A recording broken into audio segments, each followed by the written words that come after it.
Hi everyone. Welcome and thank you. It is so good to have you here tonight, or whenever you find yourself listening to this. Wherever you are right now, I hope you are somewhere comfortable. Maybe you are lying down, maybe the lights are low, maybe the room is quiet, and the world outside feels very far away. Tonight, we're going to talk about dogs, not in a hurried way, not with a lot of noise or excitement. We're going to take our time. We're going to move through this story, slowly, gently, the way a long and peaceful night moves. One quiet hour at a time. Dogs have been part of human life for a very, very long time. Longer, perhaps, than you might expect. And there is something deeply comforting about that idea that for tens of thousands of years, across every corner of the world, human beings and dogs have been side by side, sleeping near each other, walking together, trusting each other.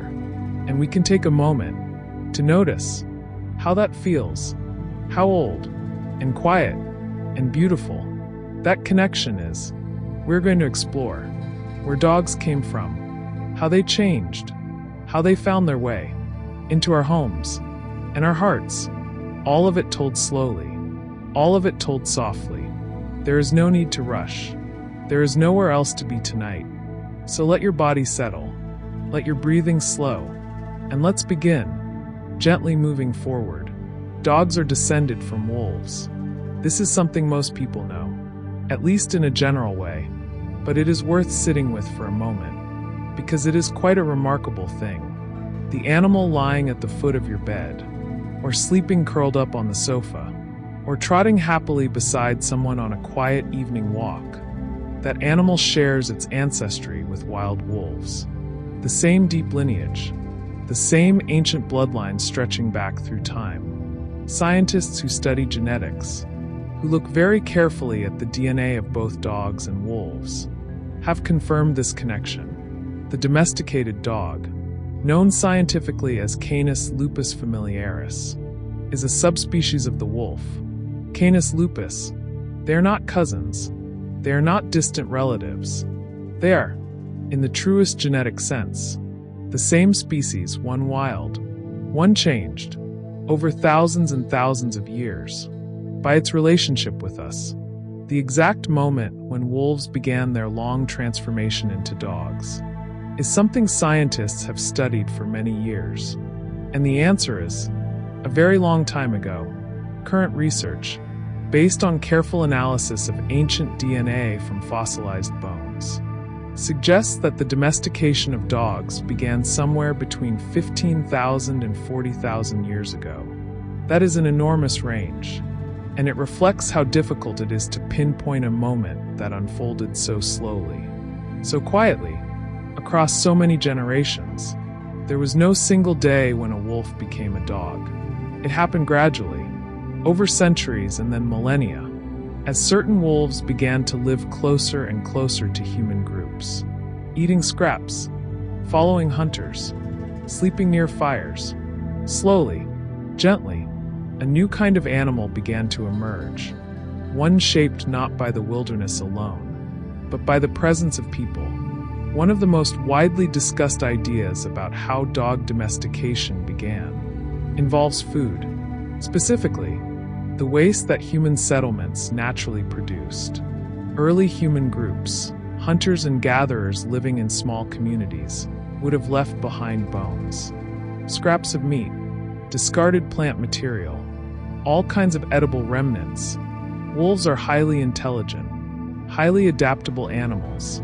Some of them, the bolder ones, the less fearful ones, may have begun approaching these human settlements to take advantage of this easy food source. Over time, the wolves that were least afraid of people would have survived better in this niche. They would have passed on their calmer temperaments to their offspring. Generation by generation, something new was beginning, not by any conscious plan, but by the slow, patient logic of natural selection, favoring those animals that could tolerate human company.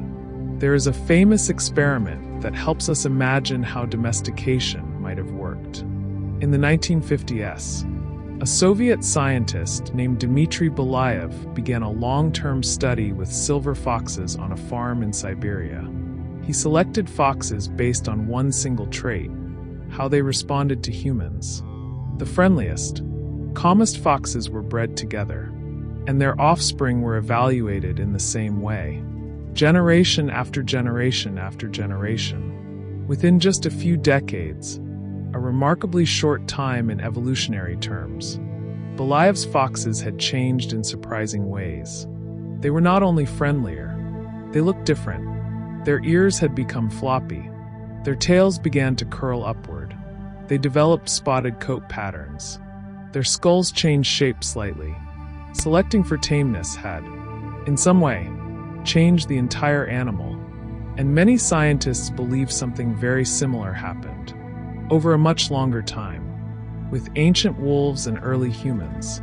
Now, as we continue, the physical changes that happen when a wild animal becomes domesticated are sometimes called domestication syndrome. This is a term used by scientists to describe a whole cluster of traits that tend to appear together in domesticated animals.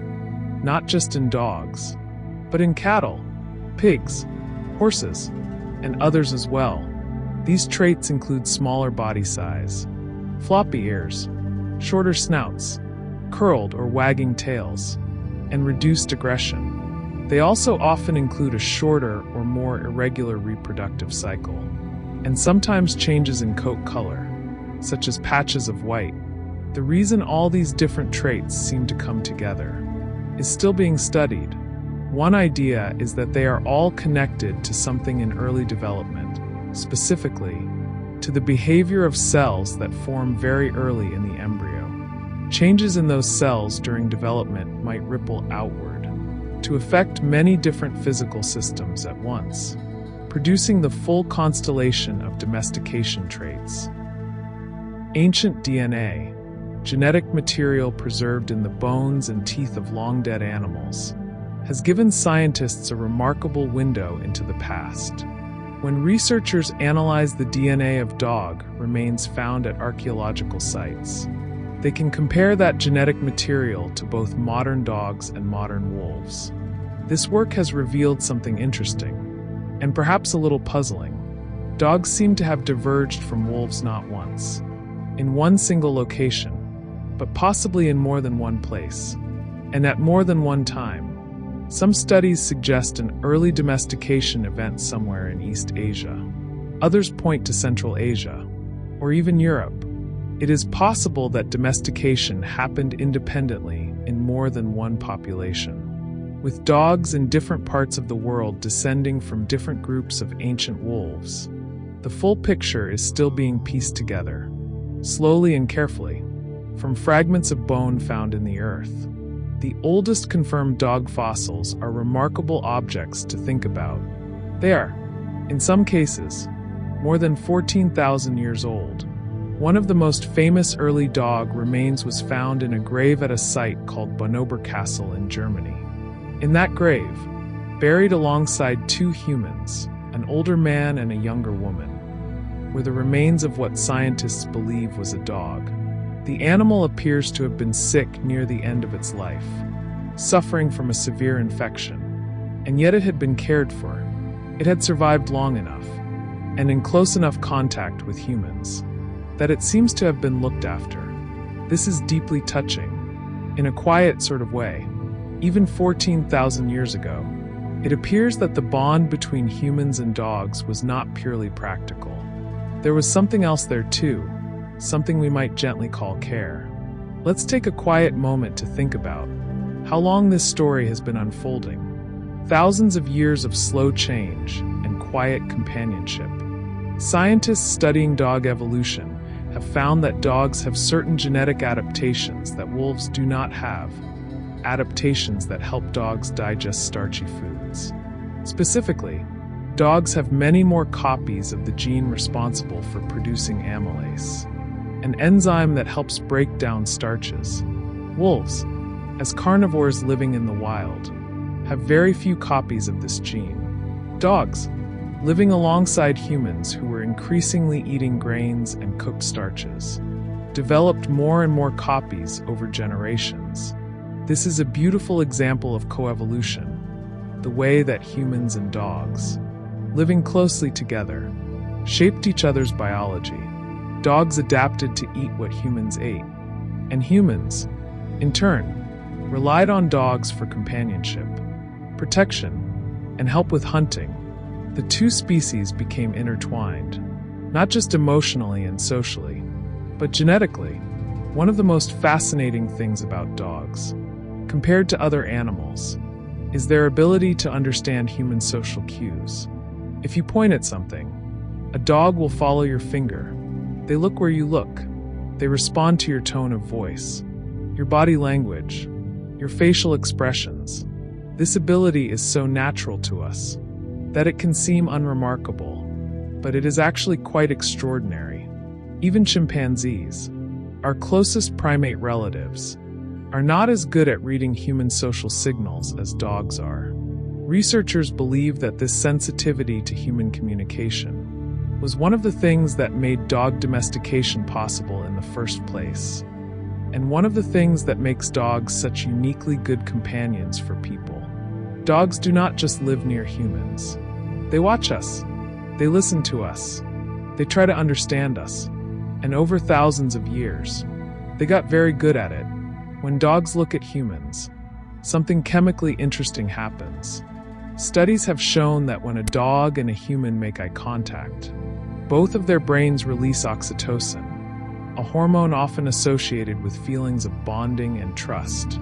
This is the same chemical released when a mother looks at her infant, or when close friends share a warm moment. The mutual gaze between a dog and its human companion is not just behavioral, it is biochemical. It is woven into the body.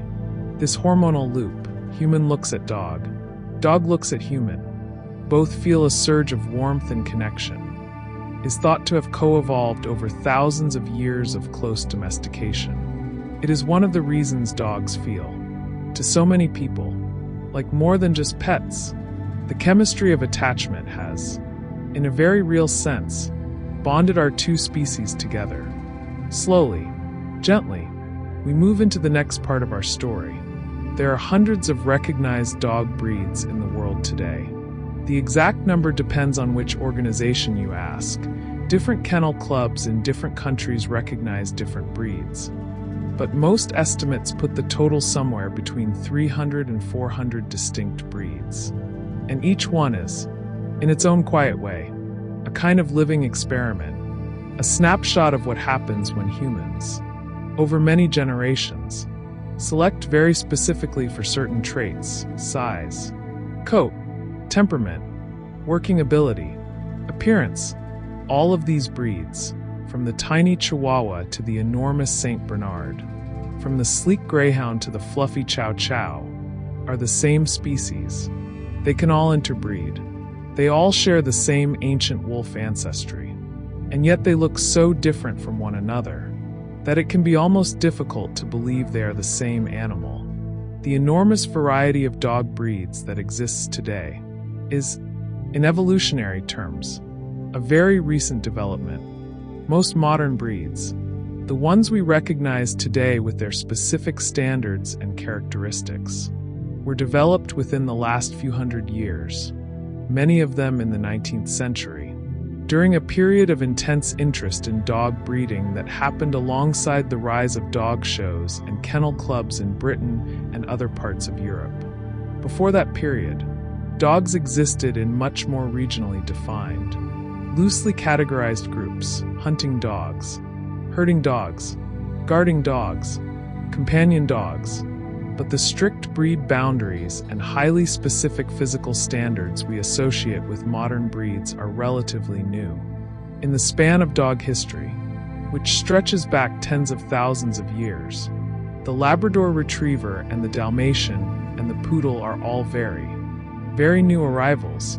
Some dog breeds are considered ancient, meaning their genetic lineages diverge very early from the main line of dog evolution, and show relatively little mixing with other breeds over time. These ancient breeds include dogs like the Basenji, a short-haired hunting dog from Central Africa that does not bark in the typical way, but instead makes a yodeling sound. Also included are the Saluki, one of the oldest dog breeds known from human records, depicted in ancient Egyptian art, and mentioned in historical texts going back thousands of years. The Afghan hound, with its long, silky coat, is another ancient breed, as are the Chow Chow and the Shar Pei from China, and the Akita and Shiba Inu from Japan. These breeds carry within their DNA something very old, a connection to the earliest dogs that walked alongside human beings in the ancient world. The Basenji is worth pausing on for a moment, because it is a particularly interesting and unusual dog. Native to Central Africa, the Basenji was used by indigenous hunters in the Congo Basin for thousands of years. It is a medium-sized dog, lightly built, with a tightly curled tail, and a wrinkled forehead that gives it a slightly puzzled, thoughtful expression. Unlike most dogs, Basenjis do not bark. Instead, they produce a sound called a baru, a kind of melodic, yodeling sound that is soft and rather beautiful. They also groom themselves, in the manner of cats, and they come into reproductive season only once a year, like wild canids, rather than twice a year as most domestic dogs do. These traits, along with their ancient genetic lineage, suggest that Basenjis have changed less over time than many other breeds, that they carry within them something close to the original dog. And we can take a moment to notice the quiet diversity of the animal world. How many shapes a single species can take. How many forms a single story can hold. The smallest dog breed in the world is the Chihuahua. These tiny dogs typically weigh between 1 and 3 kilograms, sometimes even less. They have large, rounded heads, large eyes, and ears that stand upright, giving them an alert and watchful expression. The Chihuahua is believed to have descended from an ancient dog called the Techichi, a small, quiet dog kept by the Toltec civilization in ancient Mexico. The Aztecs later kept similar dogs, and when Spanish colonizers arrived in the Americas in the 16th century, they encountered these small, short-haired dogs in the region, now known as the state of Chihuahua. Over time, the breed was developed and refined into the Chihuahua we know today. Despite their tiny size, Chihuahuas are known for being bold, alert, and strongly bonded to their owners, large personalities in very small bodies. The Great Dane is one of the largest dog breeds in the world. These tall, elegant dogs can stand up to 80 centimeters or more at the shoulder, and can weigh upward of 70 or 80 kilograms. Despite their imposing size, Great Danes are known for being gentle, calm, and affectionate, a temperament so at odds with their physical scale that they are often called gentle giants. The Great Dane has a long history in Europe, with dogs resembling the breed appearing in artwork and written records going back several centuries. They were used as hunting dogs, capable of hunting large prey such as boar and bear, and also as estate guard dogs. The name Great Dane, interestingly, does not reflect any special connection to Denmark. The breed was largely developed in Germany, and in Germany it is still called the Deutsche Dog, or German dog. The Greyhound is one of the oldest and fastest dog breeds known to humans. Depictions of greyhound-like dogs appear in ancient Egyptian tomb paintings dating back more than 5,000 years. Images resembling greyhounds have also been found in ancient Mesopotamian and ancient Persian art. These long, slender dogs were clearly prized across many civilizations. For the same quality they are admired for today, their extraordinary speed. A greyhound can reach speeds of up to 70 kilometers per hour, making it the fastest dog breed in the world. Their bodies are beautifully adapted for speed, a deep chest, long legs, a flexible spine that allows them to extend into a full gallop, and an extremely lean muscle-to-body weight ratio. And yet, in personality, Greyhounds are gentle and quiet animals, often described as calm, and somewhat cat-like in their preferences. Dogs vary enormously, not just in size and shape, but in the length of their lives. Smaller dogs tend to live longer than larger dogs, a pattern that is somewhat counterintuitive, since in most animal species, larger animals tend to live longer.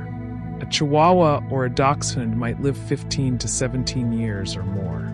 A medium-sized dog like a Labrador Retriever typically lives 10 to 12 years.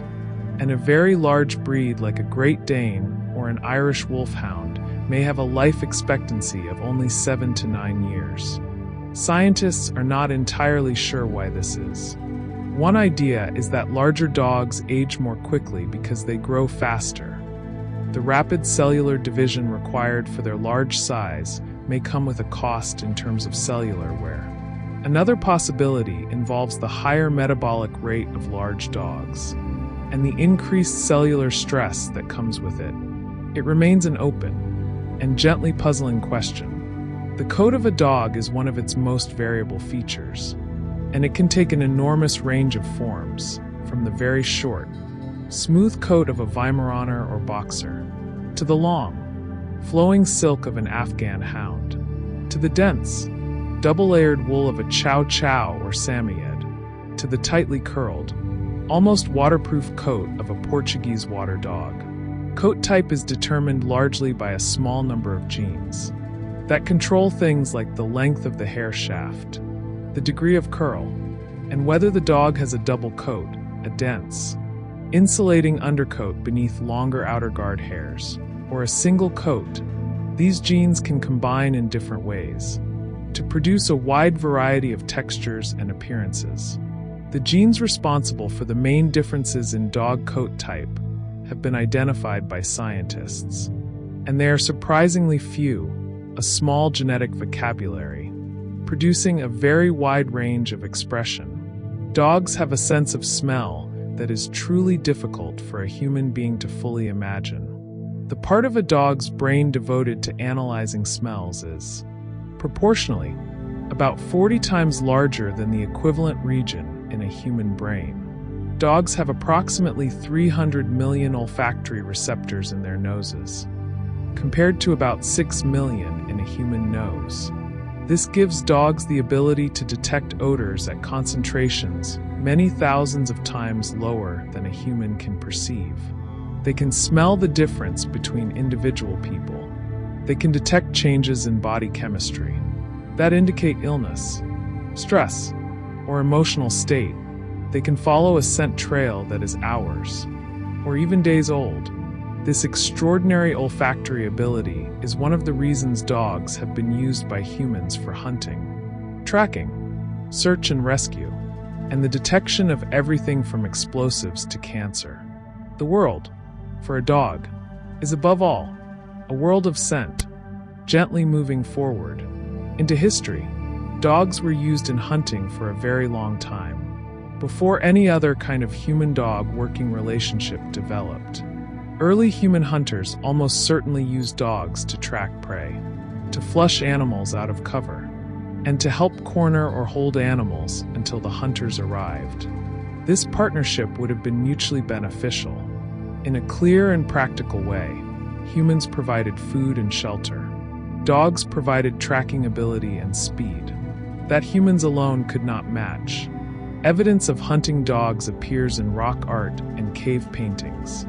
From many parts of the world, in Europe, in North Africa, in the Middle East, and in Australia, these ancient images, painted or carved by human hands on stone walls many thousands of years ago, often show slender, long-legged dogs running alongside human hunters, pursuing deer, ibex, or other game animals, a collaboration drawn in stone. Herding dogs have a long and very important history in human civilization. As human groups transitioned from hunting and gathering to keeping livestock, a change that began in the Middle East and Central Asia around 10,000 years ago, the value of dogs that could help manage sheep, cattle, and goats became apparent very quickly.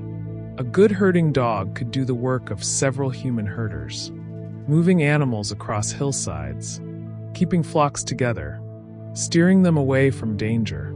Herding breeds like the Border Collie, the Australian Shepherd, the Welsh Corgi, and the Belgian Malinois all have a strong instinct, developed over many generations of selective breeding, to circle, chase, and guide moving animals.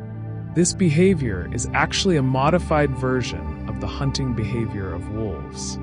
In wolves, the encircling movement is a prelude to an attack. In herding dogs, it has been shaped and redirected, the predatory energy preserved, but the final bite removed.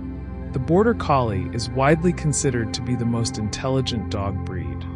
In terms of its ability to learn commands and solve problems, it was developed in the border region between Scotland and England, specifically for herding sheep, and it is extraordinarily good at its job.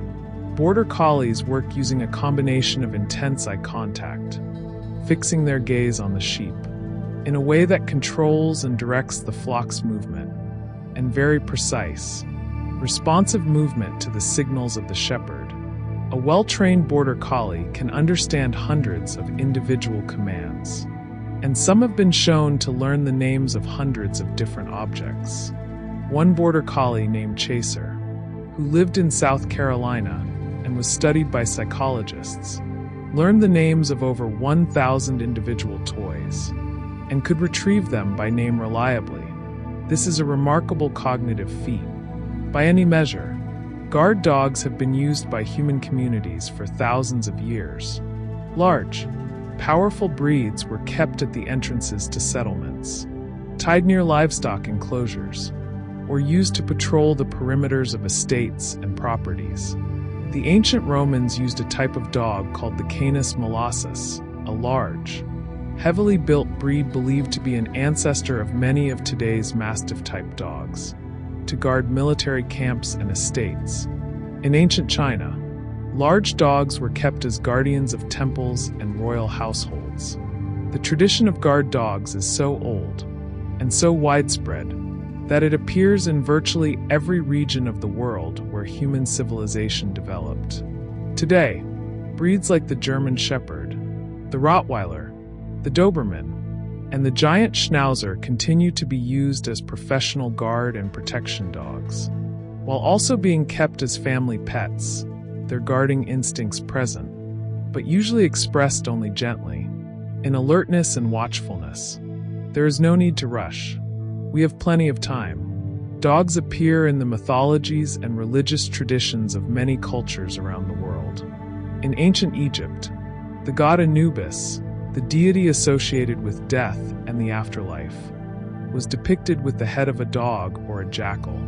Dogs were sometimes mummified and buried in Egyptian tombs, suggesting they were seen as sacred or important in religious contexts.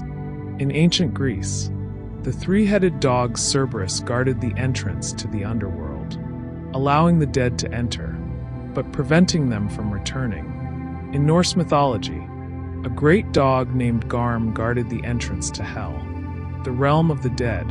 In Aztec mythology, the dog god Xolotl guided the souls of the dead through the underworld.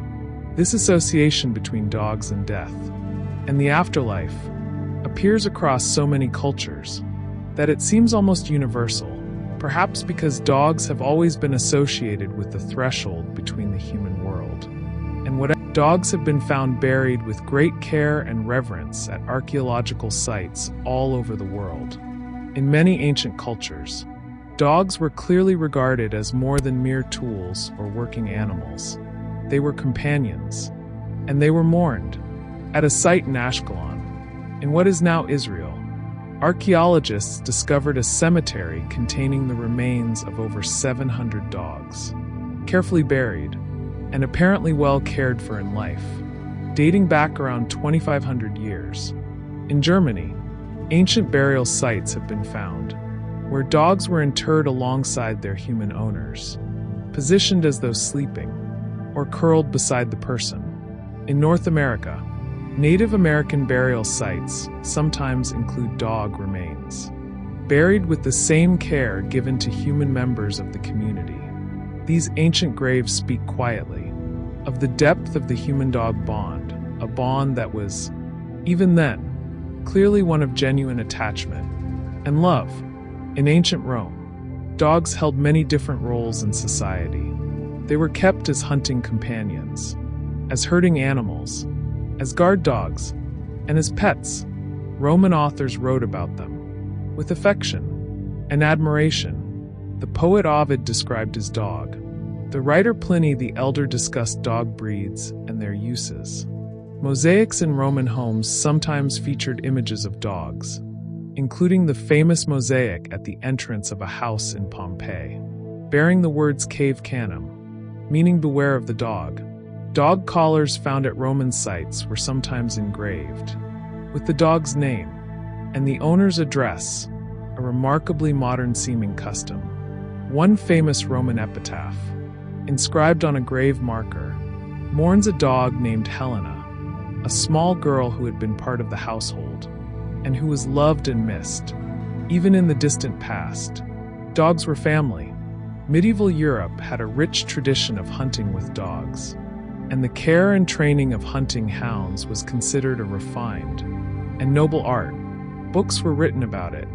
Royal households employed dedicated staff, huntsmen and dog handlers, whose entire role was the care and training of the king's dogs. Different breeds were used for different types of hunting. Scent hounds like the bloodhound and the beagle tracked prey by following their nose, moving slowly and steadily through the landscape. Sight hounds like the greyhound and the whippet used their eyes and speed to pursue prey in open country.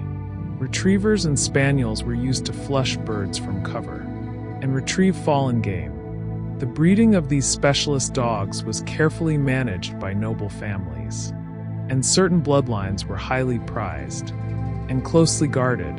In some cases, the laws of the land placed strict penalties on anyone who injured or killed a nobleman's hunting dog. The Street Bernard is one of the most famous mountain rescue dogs in history. These large, gentle dogs were kept by monks at the Great St. Bernard Pass, a high mountain crossing in the Alps between Switzerland and Italy. Beginning in the late 17th century, the pass was extremely dangerous, prone to avalanches and sudden, violent snowstorms. The monks, whose hospice served as a refuge for travelers crossing the pass, used street Bernards to search for travelers who had become lost or buried in the snow. The dog's size and thick coats made them well suited to working in deep snow, and their excellent sense of smell allowed them to locate buried people under many feet of snowpack. The most famous of these rescue dogs was a Saint Bernard named Barry, who is credited with saving 40 or more lives in the early 19th century. Barry's preserved remains are on display in a museum in Bern, Switzerland, a monument to a dog who gave his life to helping people. Dogs served in both world wars, performing a remarkable variety of roles. They carried messages between trenches under fire, running low to the ground through mud and smoke. When human messengers could not get through, they located wounded soldiers on battlefields, sniffing through rubble and debris in ways no human search party could match. They pulled supply carts. They guarded military camps. They helped lay telegraph wire. In World War I alone, both sides used hundreds of thousands of dogs. In World War II, the United States military had a program called the K-9 Corps, which trained dogs for sentry duty, scouting, and messenger work. Many of the dogs who served in both wars were pets, donated by their civilian families to the war effort, given up out of a desire to help, and sometimes returned home afterward, and sometimes not. Their service, quiet and faithful, and without any understanding of the broader conflict, is a gentle and moving part of history. Slowly, gently, we move into the science of how dogs work. A dog's brain is smaller than a human brain. Of course, roughly 1/10 the volume, but it is organized in ways that are In some respects, quite similar. Dogs have a limbic system, the part of the brain most associated with emotion, that is structured similarly to the human limbic system. Brain imaging studies, using the same MRI technology used in human medicine, have shown that when dogs are shown images of familiar people or hear familiar voices, brain regions associated with positive emotion become active. Dogs appear to have emotional responses that, in their neurological basis, resemble human emotions in several important ways. They experience something that functions like joy when greeting their owners, something that functions like anxiety when separated from their family, something that functions like distress when they sense anger or conflict in their environment.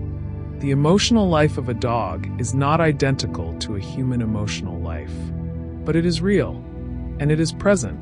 Dogs dream. This is something that most dog owners, who have watched their sleeping companion twitch and whimper and move their paws, have probably suspected, and it appears to be true.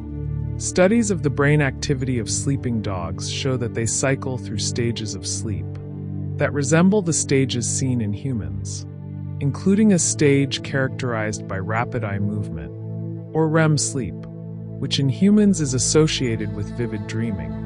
During the REM stage, dogs often show small movements, twitching, paddling of the paws, soft vocalizations that suggest they are experiencing something like a dream. Researchers believe dogs may dream about their daily experiences, running, playing, interacting with their owners. The brain, during sleep, processing and consolidating the events of the day. It is a deeply quiet and comfortable thought that right now, somewhere, a dog is dreaming. Dogs have a form of memory that allows them to remember specific events and experiences from their lives, what scientists call episodic-like memory. In one fascinating study, researchers trained dogs to watch their human trainers perform a simple action, such as stepping over a low obstacle or touching an umbrella. The dogs were not asked to copy the action immediately. They were asked to do other things first. Then, unexpectedly, they were asked to imitate what they had seen, and they could do it, even after a delay of up to an hour. This suggests that dogs form memories of specific events that they can retrieve and act on later, in ways not unlike how humans remember what they saw or did earlier in the day. It is a form of mental time travel, reaching back into the recent past to retrieve a specific moment, a simple kind of memory that connects us to these animals in a new way. Dogs can be left-pawed or right-pawed, in the same way that humans can be left-handed or right-handed. Studies of dog paw preference, which paw a dog tends to use first to reach for something, or step forward with when beginning to walk, have found that individual dogs show consistent preferences, much as individual humans do. And, interestingly, some researchers have found that dogs who are right-pawed tend to have calmer temperaments, while left-pawed dogs may be somewhat more reactive or anxious. The reason for this is not fully understood, but it may be related to differences in how the two hemispheres of the brain are organized, with each hemisphere controlling the opposite side of the body. Dogs without a strong paw preference may have more balanced brain organization between the hemispheres. It is a small and subtle window into the inner architecture of the dog's mind, and we can take a moment to notice how rich and layered the inner life of a dog seems to be. How much is happening, quietly, beneath the surface. Dogs can hear sounds in a much wider frequency range than humans. While humans can detect sounds at frequencies up to about 20 kilohertz, dogs can hear sounds at frequencies up to 65, or even 80 kilohertz. This means dogs can hear very high-pitched sounds that are entirely inaudible to us, the ultrasonic frequencies produced by small rodents, for example, or certain electronic devices. Dogs can also detect sounds at much lower volumes than humans can. Their large, mobile ears which in many breeds can rotate to face toward a sound, help to gather and focus sound waves very efficiently. This is why dogs so often seem to know that someone is coming, long before that person is visible, or before a human in the same room would notice anything. They're simply hearing things we cannot. Dogs can detect changes in the Earth's magnetic field. This sounds almost fantastical, but it has been supported by some interesting scientific observations. Research published in scientific journals has documented that dogs tend to prefer to align their bodies along a north-south axis when they urinate or defecate, and that this preference disappears during periods of magnetic field instability, such as those caused by solar activity. This suggests that dogs have some sensitivity to magnetic fields, a sense sometimes called magnetoreception. Many other animals are known to have this ability. Birds use it for navigation during migration. For example, whether dogs actively use magnetic sensing to navigate, as birds do, or whether it is more of a background orientation sense, is still being studied, but the evidence that they can perceive something about the Earth's magnetic field is becoming harder to dismiss. A dog's nose is wet for a functional reason. The moisture on a dog's nose helps to dissolve airborne scent molecules, making them easier to detect. It also helps dogs determine the direction a smell is coming from. The nostril that picks up a stronger signal tells the dog which way the scent source lies. The wet surface can act almost like a chemical sensing organ, trapping molecules and holding them long enough to be analyzed. Dogs can also move each nostril semi-independently, which helps them triangulate the position of a scent in three-dimensional space. When a dog's nose is warm and dry, as it sometimes is after a long sleep, it may be slightly less efficient at scent detection. The cool, moist nose we associate with a healthy dog is part of its extraordinary olfactory apparatus, helping it interact with a chemical world that is largely invisible to us. Dogs have a special organ in their nasal passages, called the vomeronasal organ, also known as Jacobson's organ. This organ is separate from the main olfactory system and is used primarily to detect pheromones, chemical signals produced by other animals that carry social and reproductive information.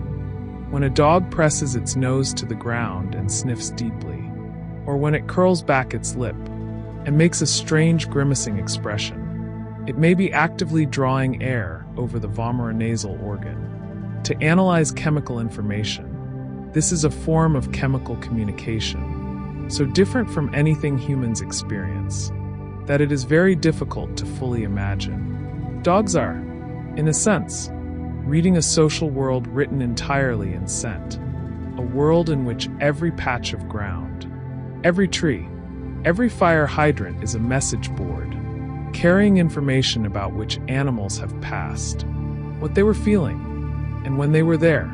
Dogs age roughly 7 times faster than humans, or so the old saying goes. The actual relationship between dog years and human years is more complicated than a simple 7-to-1 ratio. Dogs age very quickly in their first few years of life. A 1-year-old dog has reached something like physical maturity, equivalent in many ways to a human teenager.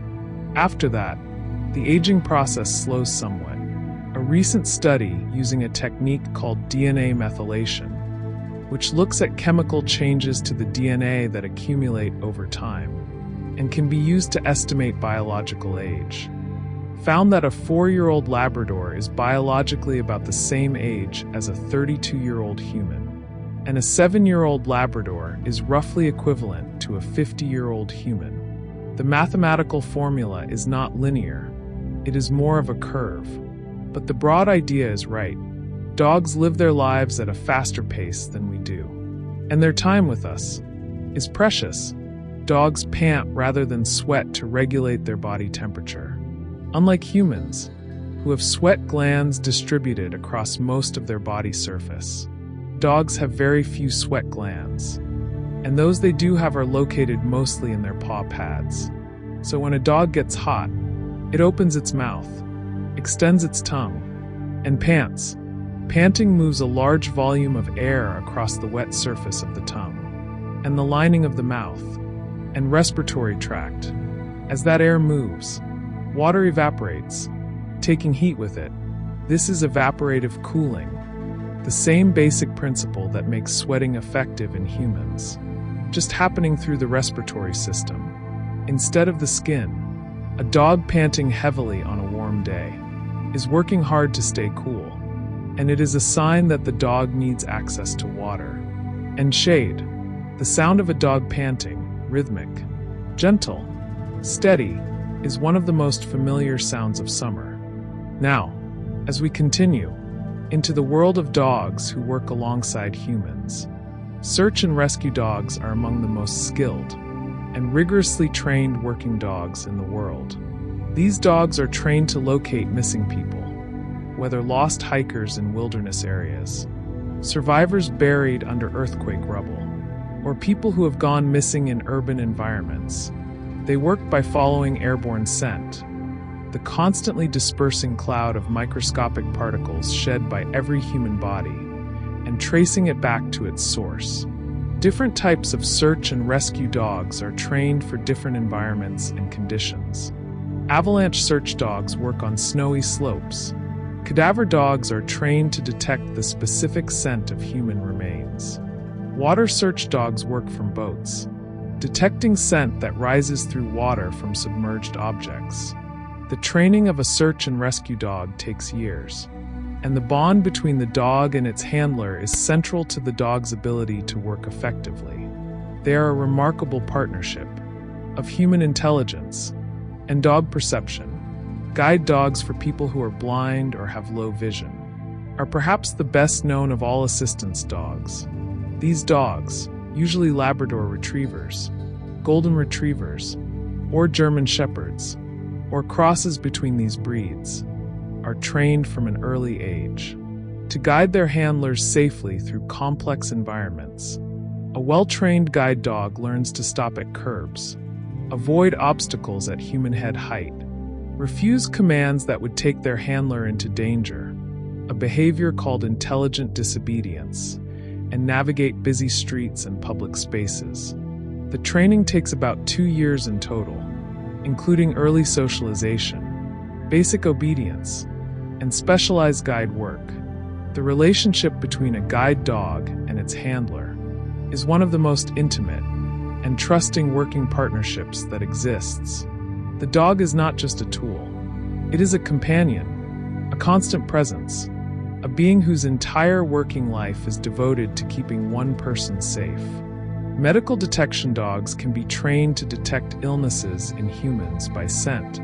This field of research has expanded considerably in recent years, and the results have been striking. Studies have shown that dogs can detect certain types of cancer, including lung, breast, colorectal, prostate, and skin cancers by sniffing samples of breath, urine, or skin. The dogs appear to be detecting specific volatile organic compounds produced by cancerous cells that are different from those produced by healthy tissue. Dogs have also been trained to detect the onset of epileptic seizures in their owners, sometimes before the owner themselves is aware that a seizure is imminent. Diabetic alert dogs can detect drops in blood sugar. Dogs have been trained to detect Parkinson's disease by scent. And during the COVID-19 pandemic, studies showed that dogs could detect SARS-CoV-2 infection with high accuracy in sweat samples. The medical potential of the dog's extraordinary nose is still being explored. Police and military working dogs, sometimes called K-9 units, perform a wide range of law enforcement tasks. They are used to track fleeing suspects, to detect drugs and explosives, to search buildings and large areas for missing persons or hidden items, and to provide a physical presence that can deter or control dangerous situations. The breeds most commonly used for police and military work are German shepherds, Belgian Malinois, and Dutch shepherds, all breeds known for their intelligence, drive, athleticism, and strong working instincts. These dogs are trained from a young age and undergo rigorous testing before being paired with a handler. The dog-handler bond in K9 work is very important. The two work as a true team, communicating through voice commands, hand signals, body language, and a mutual understanding built over years of working together. When a working dog retires from service, it is most commonly adopted by its handler, who takes it home to live out its remaining years. As a pet, therapy dogs provide emotional support and comfort to people in hospitals, nursing homes, schools, hospices, disaster relief settings, and many other contexts. Unlike service dogs, which are trained to perform specific tasks for an individual with a disability, therapy dogs are trained to be calm, gentle, and approachable in a wide variety of settings, and to interact positively with many different people. Research has documented the effects of therapy dog visits on human well-being. Studies have found that interactions with therapy dogs can reduce anxiety, lower blood pressure, decrease levels of stress hormones like cortisol, and improve mood. In hospital settings, therapy dog visits have been associated with reduced pain perception in patients and improved morale among both patients and medical staff. In schools, children reading aloud to therapy dogs show decreased anxiety and improved reading performance. The presence of a calm, gentle dog can be, in a very real sense, healing. Let's take a quiet moment to think about the many ways that dogs and humans help each other, the many forms that partnership can take. Herding dogs show a fascinating behavior called eye, in which the dog uses an intense, fixed gaze to exert control over the animals it is herding. Border collies are particularly well known for this. The dog crouches slightly, fixes its gaze on the sheep or cattle it is working, and holds that gaze with a quiet intensity that the animals seem to feel. The sheep will often turn away from the dog's gaze, moving in the direction the dog intends. This behavior is a modified form of the predatory stalk used by wolves before a chase. In domestication, the stalk has been preserved and refined, while the subsequent chase and attack have been bred away. The result is a dog that can move an entire flock of sheep across a hillside, using nothing more than its posture and its eyes. It is one of the more extraordinary things that selective breeding has produced, a whole kind of communication, built from the careful retention of a very specific piece of wolf behavior. Sled dogs represent one of the most physically remarkable canine adaptations to extreme conditions. Breeds like the Siberian Husky, the Alaskan Malamute, and the Greenland dog evolved alongside Arctic people, and were shaped by thousands of years of life in some of the most extreme cold on Earth. These dogs have dense double coats that insulate them against temperatures as low as -50 or 60 degrees Celsius.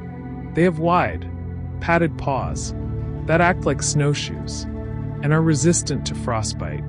They can run extraordinary distances at a steady pace. A well-conditioned sled dog team can travel 100 or more miles in a single day. Their metabolism is also unusual. While most mammals require time to ramp up their fat-burning processes for sustained endurance exercise, sled dogs seem to be able to switch into high-efficiency energy use very quickly, an adaptation that seems unique among all studied mammals, and that has attracted scientific interest. The Iditarod Trail sled dog race, held annually in Alaska, is one of the longest and most demanding athletic events in the world, for dogs and humans alike. The race covers more than 1,000 miles of wilderness terrain, from Anchorage to Nome, through mountains, tundra, and frozen river valleys, in temperatures that can plunge far below freezing. Musher and team typically complete the race in 9 to 15 days, traveling day and night with only brief rest stops. The race commemorates a real historical event. In 1925, a relay of sled dog teams carried diphtheria antitoxin serum across the Alaskan wilderness to the isolated town of Nome, where an outbreak was threatening the lives of the local population. The lead dog on the final leg of that relay, a Siberian husky named Balto, became famous around the world. A statue of Balto stands in Central Park in New York City to this day. Water dogs, breeds like the Portuguese water dog, the Lagotto Romagnolo, the Irish Water Spaniel, and the Standard Poodle, were developed specifically to work in and around water. These dogs typically have water-resistant or curly coats that repel moisture rather than absorbing it, and webbed feet that make them strong and efficient swimmers. They were historically used by fishermen to retrieve fishing nets and lines that had gone overboard, to carry messages between boats, and to retrieve fish that had escaped the net. The Portuguese water dog in particular was used extensively by Portuguese fishing fleets, operating along the coasts of the Atlantic and into the waters of the North Sea. These dogs needed to be able to work in cold, rough water for extended periods, and the breeds that evolved to fill this role are still remarkable swimmers today, often jumping into water with an enthusiasm that seems to speak of something deep and ancient in their nature. Dogs have been used in scientific research that has benefited human medicine enormously. Research on dogs in the early 20th century led directly to one of the most important medical discoveries in history. In 1921, at the University of Toronto, Frederick Banting and Charles Best conducted experiments involving the removal and study of the pancreas of dogs. This work led to the identification and isolation of insulin, the hormone produced by the pancreas that regulates blood sugar. Before the discovery of insulin, type 1 diabetes was a fatal disease. After the discovery, made possible in part through experiments involving dogs, it became manageable with regular injections. The first human patient treated with insulin, in 1922, was a 14-year-old boy named Leonard Thompson, who had been expected to die within weeks. He lived for another 13 years. The discovery of insulin saved millions of lives, and dogs played a role in making it possible. Slowly, gently, we move into the inner world of dogs and people together. Owning a dog is associated with a wide range of positive health outcomes in humans. Large-scale studies involving millions of people have found that dog owners have a lower risk of cardiovascular disease, lower blood pressure, lower rates of depression and anxiety, and a greater tendency to engage in regular physical activity. One large Swedish study, which followed hundreds of thousands of people over many years, found that dog owners had significantly lower mortality rates than non-owners, particularly from cardiovascular causes. The researchers suggested that several factors might contribute to this: the increased exercise from daily walks, the social interactions that dog ownership tends to generate, and the psychological benefits of companionship and the caregiving relationship. Having a dog gives a person a reason to go outside, to move, to interact with the world, and this, it seems, has measurable benefits for the body. Children who grow up with dogs in the household appear to have lower rates of allergies and asthma. This finding seems counterintuitive. Many people assume that being around animals increases the risk of developing allergies. But research suggests the opposite may be true, at least when exposure happens in early childhood. The idea is connected to the hygiene hypothesis, the theory that early exposure to a diverse range of microbial environments trains the immune system to respond proportionately, reducing the tendency to overreact to harmless substances, which is essentially what an allergy is. Dogs bring microbes from the outdoor environment into the home. Children who grow up in households with dogs are exposed to a richer, more diverse microbiome from a very young age. and this early exposure seems, in many studies, to be associated with a lower risk of developing allergies later in life. Dogs appear to be sensitive to human emotional states in ways that go beyond simply reading body language or tone of voice. Studies have found that dogs will approach and attempt to comfort a person who is crying or displaying signs of distress, even when that person is a stranger. In one experiment, dogs were more likely to approach a person who was sobbing than a person who was humming to themselves, and they approached the sobbing person with calm, gentle behavior, pressing close, making soft eye contact. This behavior has been interpreted as empathy, or at least as something functionally equivalent to empathy. The dog senses distress in another being and responds by offering contact and presence. Whether dogs experience anything like what we would call empathy, a felt understanding of another's emotional state, is a deep and difficult question. But their behavior, in these moments, looks very much like care.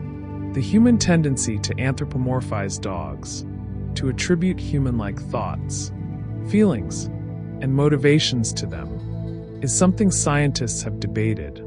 There is a risk of reading too much into dog behavior, of projecting our own inner lives onto creatures whose experience may be quite different from ours.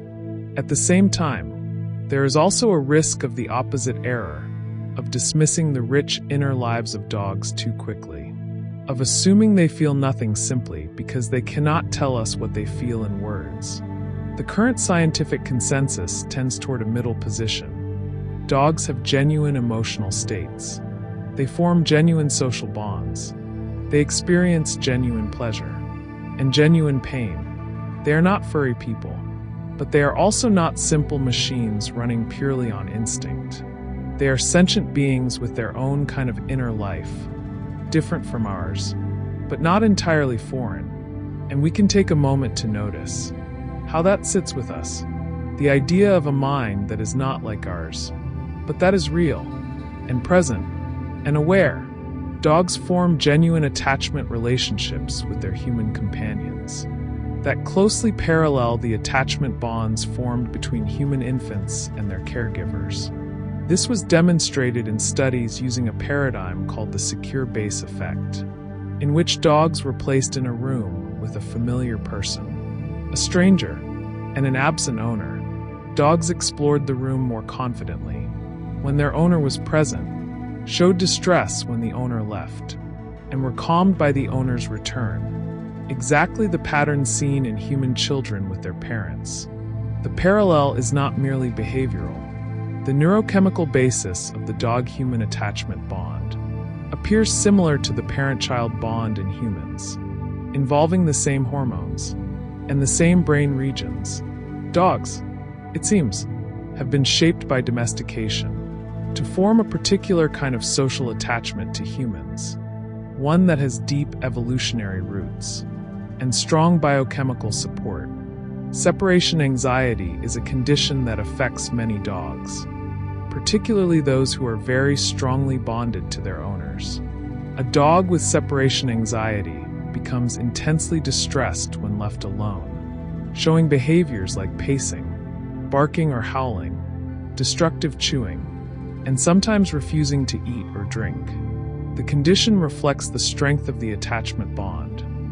The dog's sense of security is so tied to the presence of its human companions that their absence triggers a genuine stress response. Separation anxiety is now recognized as a real psychological condition in dogs, not simply bad behavior, and it is treated with a combination of behavioral training, environmental enrichment, and in some cases medication to manage anxiety.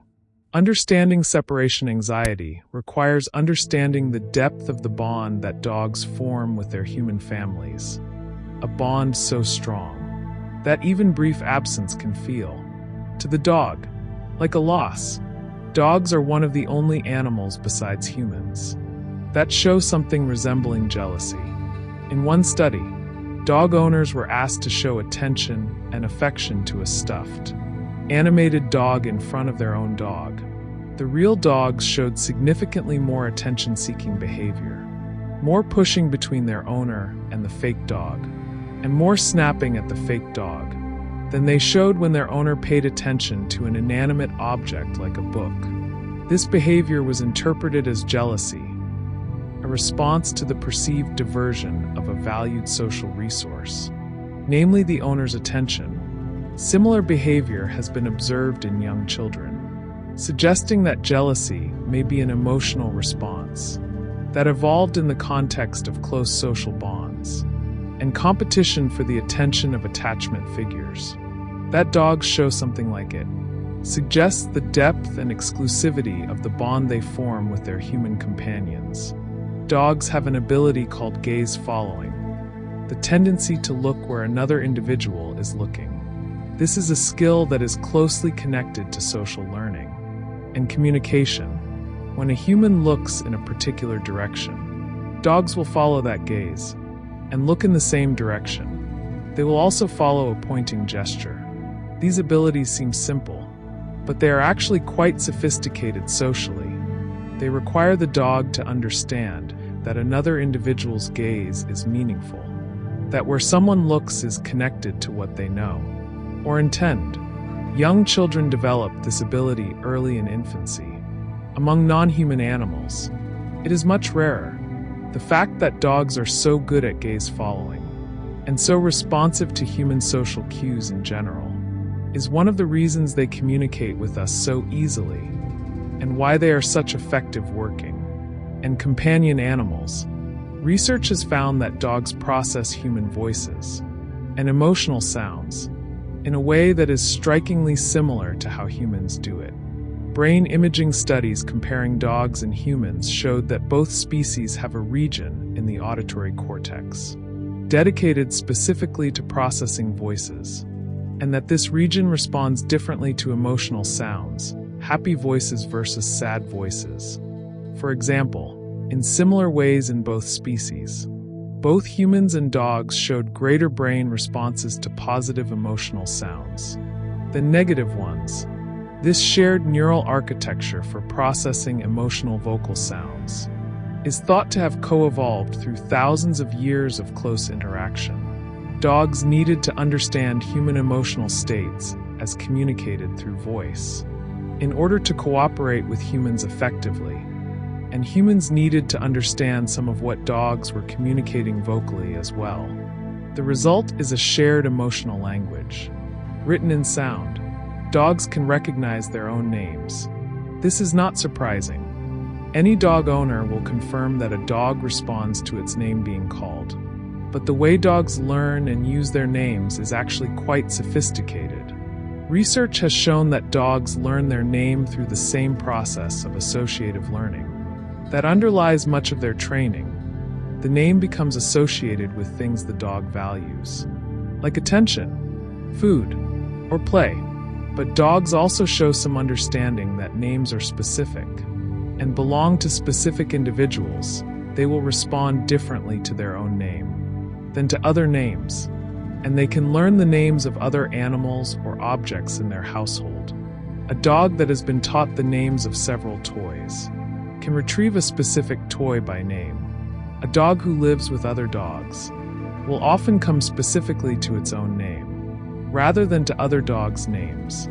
It is a small thing, but it is a window into how language like dog communication can become. Now, as we continue into the quiet details of the dog's body, the dog's skeletal system shares the same basic architecture as all mammals: a spine, a skull for limbs, ribs, a pelvis, but it has been shaped by domestication and selective breeding into extraordinary variety. The legs of a dachshund are so short that the dog appears almost to flow along the ground, rather than walking. The legs of a greyhound are so long and finely muscled that the dog seems almost to fly. When it runs, the skull of a pug, or a French bulldog, is compressed into a round, flat-faced shape called brachycephaly, which gives these dogs their distinctive appearance, and, unfortunately, also creates a range of breathing difficulties. The skull of a collie, or a borzoi, is long and narrow and refined. All of these shapes reflect thousands of years of humans selecting, generation by generation, for specific appearances and abilities. The skeleton, shaped by selection, tells the story of what humans valued in dogs across the ages. The brachycephalic breeds, those dogs with very short, flat faces, such as bulldogs, pugs, French bulldogs, Boston Terriers, and Shih Tzus, are increasingly the subject of concern. Among veterinarians and animal welfare scientists, the extreme shortening of the skull in these breeds can cause a range of serious health problems, grouped under the term brachycephalic obstructive airway syndrome. These dogs often have narrowed nostrils, an elongated soft palate that partially blocks the airway, and a narrowed trachea. Many of them make characteristic snoring or snuffling sounds that owners sometimes find endearing, but that actually represent labored breathing. In hot weather or during exercise, these dogs can struggle significantly to get enough air. Surgery can help. In some cases, the welfare concerns around extreme brachycephalic breeds have led to conversations in veterinary and breeding communities about whether the standards for these breeds should be reformed to favor healthier conformation. A dog's teeth tell a story of its evolutionary heritage. Dogs have 42 adult teeth, more than humans, who have 32. A dog's dental formula includes incisors at the front, used for nibbling and grooming. Canine teeth, the long, pointed teeth that give the canine family its name, used for gripping and tearing. Premolars, used for shearing, and molars at the back, used for crushing. The large carnassial teeth, a pair of shearing teeth located on each side of the jaw, are particularly characteristic of the dog family and represent a beautifully efficient design for slicing meat. While domesticated dogs eat a much more varied diet than their wild ancestors did, their teeth retain the shape of a carnivore's dentition, a reminder of the predator that, in an evolutionary sense, is still present within the family pet. Dogs have a tapetum lucidum, a reflective layer at the back of the eye, behind the retina, which is why their eyes glow when caught in a flashlight or camera flash. In the dark, this reflective layer, found in many nocturnal and crepuscular animals, reflects light back through the retina a second time, effectively doubling the amount of light available for visual processing. This gives dogs much better vision in low light conditions than humans have. Dogs can see reasonably well in light levels where humans would find it difficult to see anything at all. However, dogs trade some of this low light ability for color vision. They have fewer types of color receptors in their eyes than humans do, and their color vision is more limited. Where humans can distinguish the full rainbow of colors, dogs see a more limited palette, roughly equivalent to what a human with red-green color blindness sees: blues and yellows. Without the distinction between red and green, there is no need to rush. We have all the time we need. A dog's liver is one of the most important and complex organs in its body, responsible for more than 500 distinct metabolic functions. It processes nutrients from digested food, filters toxins from the blood, produces proteins necessary for blood clotting, metabolizes medications, and synthesizes bile to aid in fat digestion. The liver is also involved in regulating blood sugar, storing glycogen as an energy reserve, and processing waste products from the breakdown of red blood cells.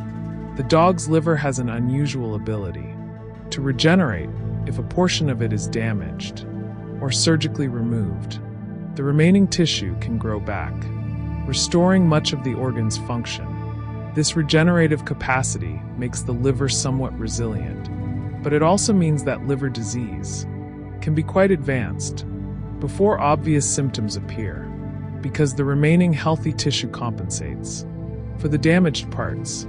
Dogs have a highly efficient respiratory system. Well suited to physical activity, the lungs of a dog occupy most of the chest cavity and are divided into lobes, 4 lobes in the right lung and 3 in the left, for a total of 7. The diaphragm, the large, dome-shaped muscle that drives breathing, is proportionally large in dogs and contracts and relaxes very efficiently during exercise. A dog at rest takes about 15 to 30 breaths per minute during heavy exercise or panting. This rate can increase dramatically. Dogs can also breathe with remarkable efficiency through their noses. During moderate exercise, the complex structure of the nasal passages, lined with thin bony scrolls called turbinates, warms, humidifies, and filters incoming air, while also maximizing the surface area available for scent detection. The nose is both a breathing organ and a sensing organ, serving 2 functions simultaneously. With elegant efficiency, the heart of a dog, proportionally, is slightly larger than the human heart, relative to body mass. It beats faster too. A resting heart rate for a dog is typically between 60 and 140 beats per minute, compared to 60 to 100 for a human. Smaller dogs tend to have faster heart rates than larger dogs. A Chihuahua's heart may beat at 160 times per minute, while a Great Dane's may beat at only 60 or 70. Like the human heart, the dog's heart has 4 chambers and drives circulation of oxygenated blood through the body and deoxygenated blood through the lungs. Dogs can develop heart disease as they age, particularly valvular disease in small breeds, and dilated cardiomyopathy in larger breeds. Veterinary cardiology, the study and treatment of heart disease in dogs, has become a sophisticated and important specialty in small animal medicine. A dog's paw pad is a marvel of biological engineering. The thick, tough pads on the bottom of a dog's paws are made of a specialized tissue designed to absorb shock, provide grip, and protect the underlying structures from abrasion and temperature extremes. The outer surface of the pad is keratinized, hardened with the protein keratin, the same substance that makes human fingernails hard. Beneath this tough outer layer is a fatty, cushioning tissue that absorbs the impact of each footfall and insulates the underlying bones and blood vessels from cold surfaces. Dogs walking on very cold ground can maintain blood flow in their paws through a countercurrent heat exchange system in the blood vessels. Warm blood flowing down to the paws transfers heat to the cold blood returning upward, keeping the paw at a workable temperature without losing too much heat from the body. It is a beautifully simple and effective system. Dogs communicate with each other and with humans using a rich vocabulary of posture, movement, and facial expression. The position of a dog's tail carries a great deal of meaning. A tail held high and wagging stiffly is a sign of confident alertness. A tail held low and wagging loosely is a sign of friendly submission. A tail tucked firmly between the legs indicates fear or anxiety. The direction of the wag also carries information. Studies have found that dogs wag more to the right when they see something positive, like their owner, and more to the left when they see something threatening or uncertain. Other dogs notice and respond to this asymmetry in wagging direction, suggesting it is a genuine form of social communication. The ears, the eyes, the lips, and the overall body posture all contribute to a language that is entirely without words, but is, in its own way, very precise. A dog's fur serves multiple functions. Beyond simple insulation, it provides protection from sunburn, particularly in light-skinned or thin-coated dogs. It offers a physical barrier against minor abrasions and insect bites. The outer guard hairs in a double coat repel rain and snow, and in some situations, the fur traps a layer of air against the skin that helps keep the dog cool. In hot weather, somewhat like the insulating layer of air in a thermos, the color of a dog's coat is determined by two pigments, eumelanin, which produces black and brown shades, and pheomelanin, which produces yellow and red shades. Variations in the distribution, concentration, and interaction of these two pigments, controlled by a relatively small number of genes, produce the enormous range of colors and patterns seen in dogs from solid black or white to spotted, brindle, merle, or tricolored. Gently moving forward, dogs appear more frequently in human literature than virtually any other animal, with the possible exception of horses, from the faithful dog Argos in Homer's Odyssey, who waits 20 years for the return of his master and dies the moment he sees him, to the dog of the Sherlock Holmes story, who does not bark in the night, to the gentle, bittersweet account of Lassie, to the philosophy of Diogenes, who chose to live simply as a dog-like creature, and founded the Cynics. From the Greek word for dog, dogs are woven through the literature of virtually every culture that produced written stories. They appear as symbols of loyalty, faithfulness, protection, instinct, simplicity, and unconditional love. They are used as metaphors, and as characters, they are mourned in poetry and celebrated in prose. The dog has walked through human storytelling since the beginning of recorded writing, and it shows no sign of leaving. Dogs have been depicted in art for as long as humans have been making art. The oldest known depictions of dogs are cave paintings and rock art found in Spain, France, Saudi Arabia, and other parts of the world, some of which may date back 10,000 years or more. In ancient Egypt, dogs appear in tomb paintings and sculptures, sometimes wearing collars and sitting at their owner's feet. In ancient Greece and Rome, dogs were depicted in mosaics, bronzes, and pottery. During the Renaissance, dogs appeared in portraits of noble families, often sitting at the feet of their owners, as symbols of fidelity. The genre of dog portraiture, paintings, and drawings focused specifically on individual dogs became very popular in the 18th and 19th centuries. And today, of course, dogs are among the most photographed subjects in the world. The human impulse to capture the dog's image seems to be as old as the human impulse to make images at all. Dogs have played important roles in scientific firsts. The first living creature to orbit the Earth was a dog. On November 3, 1957, the Soviet Union launched Sputnik 2 into orbit, carrying a mixed-breed dog named Laika. Laika, whose name means barker in Russian, was a stray dog found on the streets of Moscow. She was approximately 3 years old and weighed about 6 kilograms. Her mission was not designed to return her to Earth. The technology for re-entry and safe landing did not yet exist. She traveled through space, orbiting the Earth approximately 7 times before her life support systems gave out. She was the first animal to experience orbital spaceflight.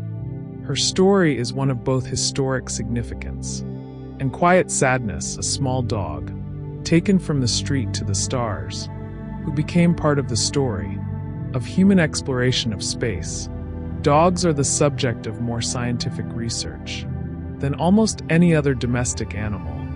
Veterinary medicine for dogs has, in many areas, advanced to a level comparable to human medicine. Dogs can receive chemotherapy, undergo complex orthopedic surgery, receive MRI brain scans, be treated for diabetes and heart disease, receive kidney transplants, and benefit from a rapidly expanding understanding of canine genetics.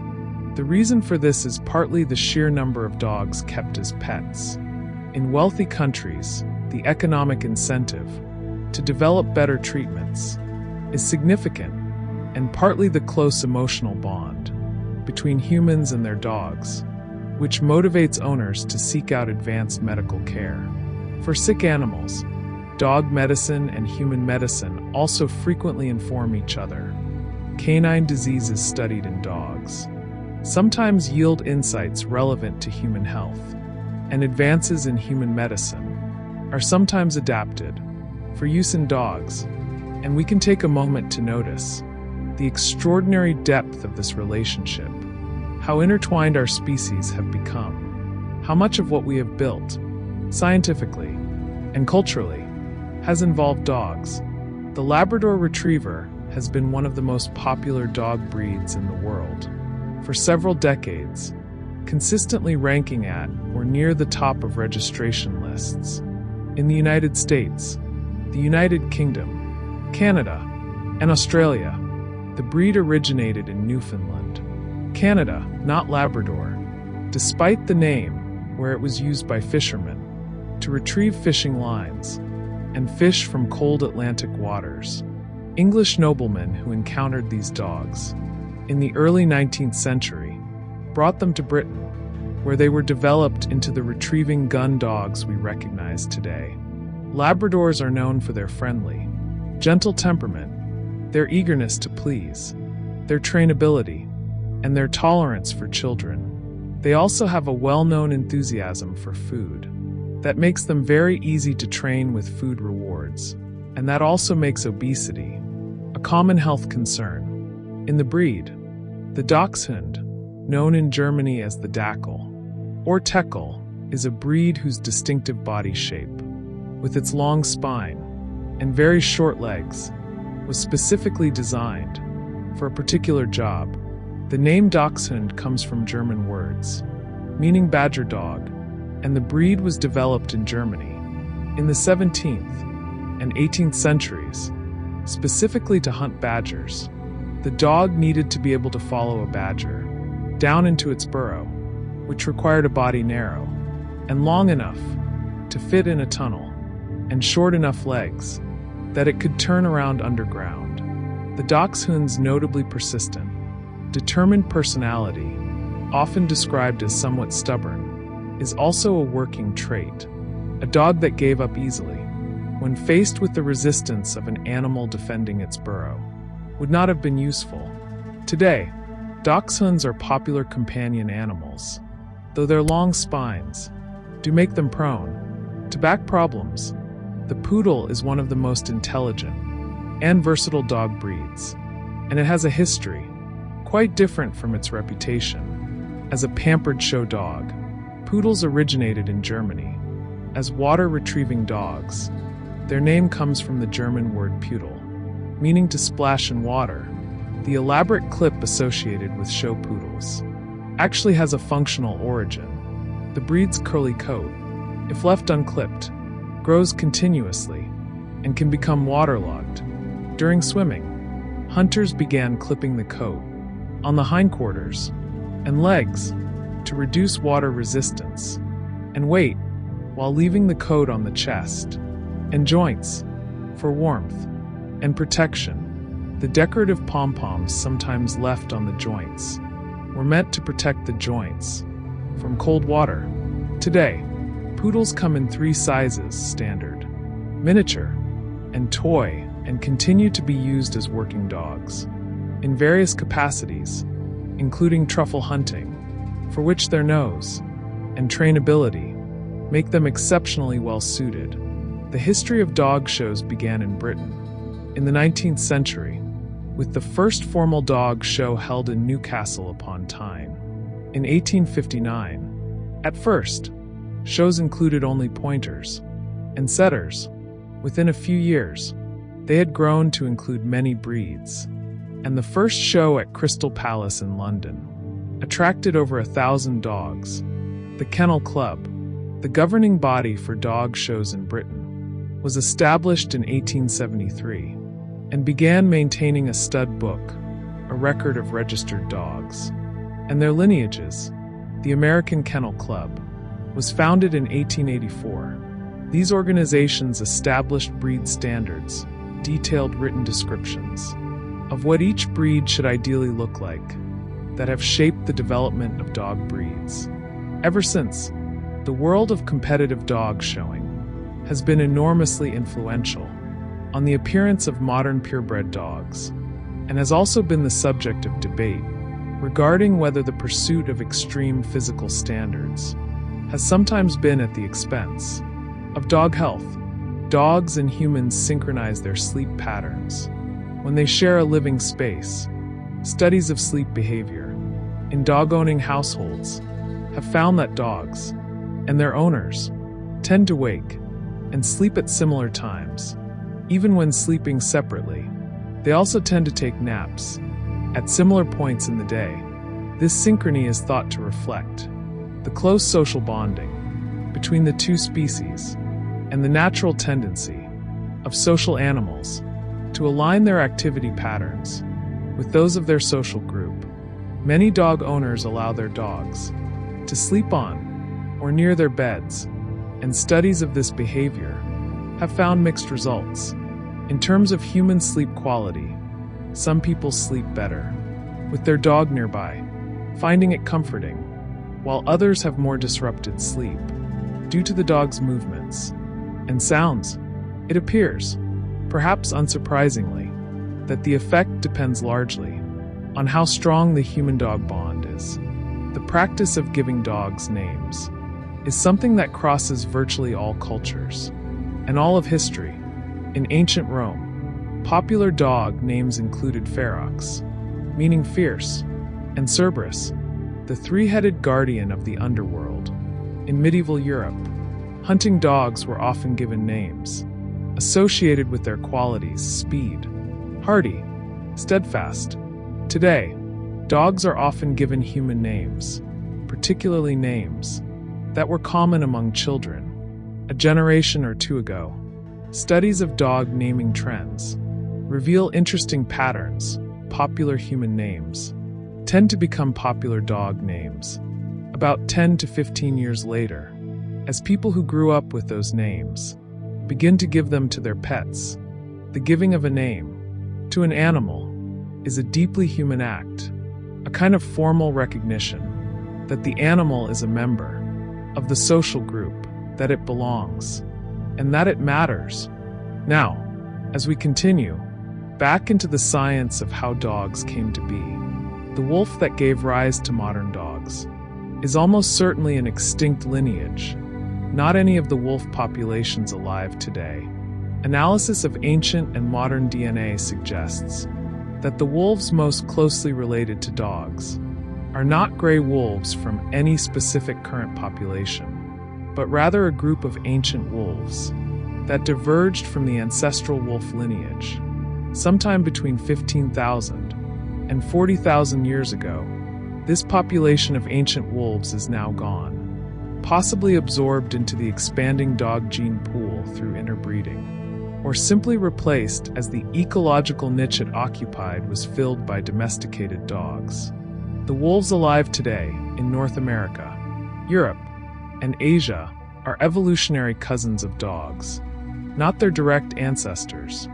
The true ancestor lived in a world very different from ours, and left descendants that now share our homes, rather than the forest. The process of domestication has left distinct signatures in the dog's genome, differences between the dog's DNA and the wolf's DNA that can be identified and studied. Some of these genetic changes affect brain chemistry and behavior. Genes involved in fear responses and aggression are different in dogs compared to wolves, in ways consistent with the reduced fearfulness and reduced aggression of domesticated animals. Genes involved in reward processing, the brain's system for responding to pleasurable experiences, also show differences, possibly reflecting the way dogs are rewarded and motivated by human interaction. And as mentioned earlier, the genes controlling starch digestion are dramatically different. The genome of the dog is, in some sense, a written record of its long history with humans.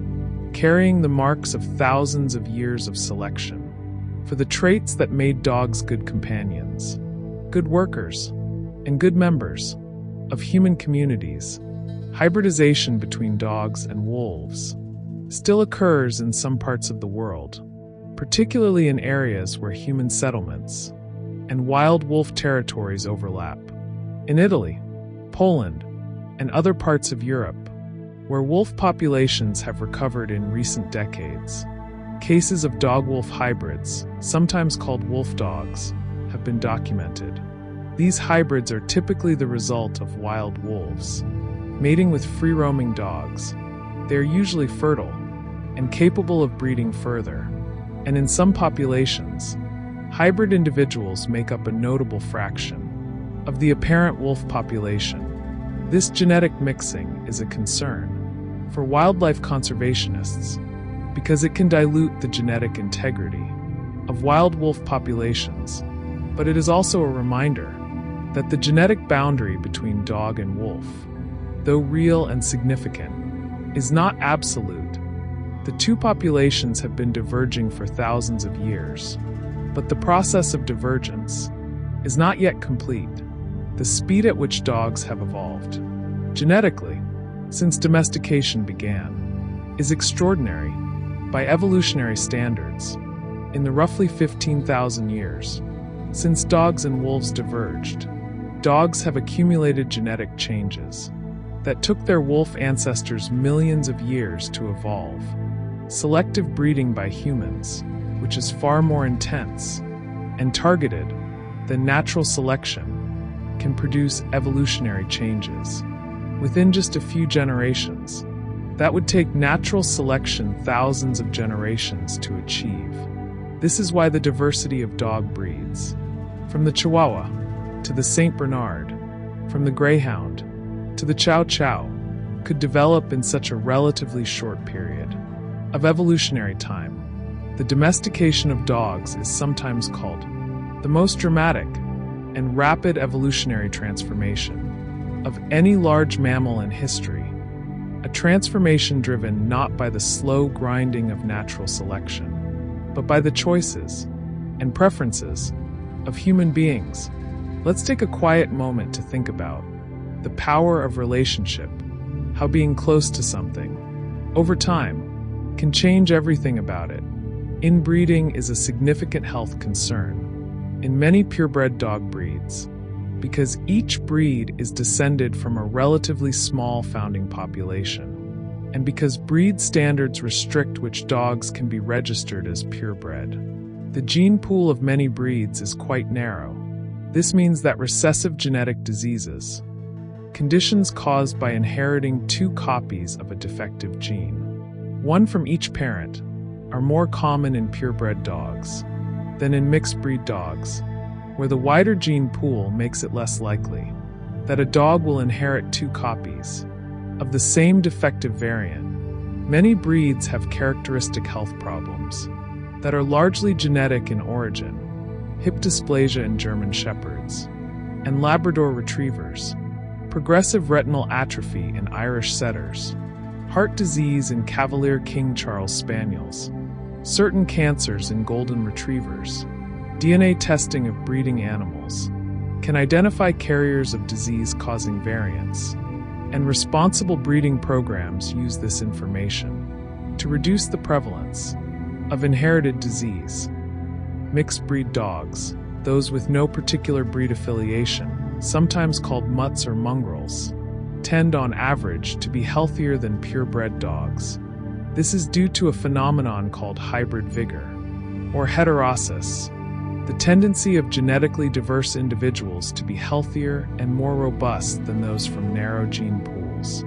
Mixed-breed dogs are less likely to inherit two copies of a harmful recessive gene variant, because their parents are likely to carry different variants. They are also more likely to have immune systems of diverse and effective design.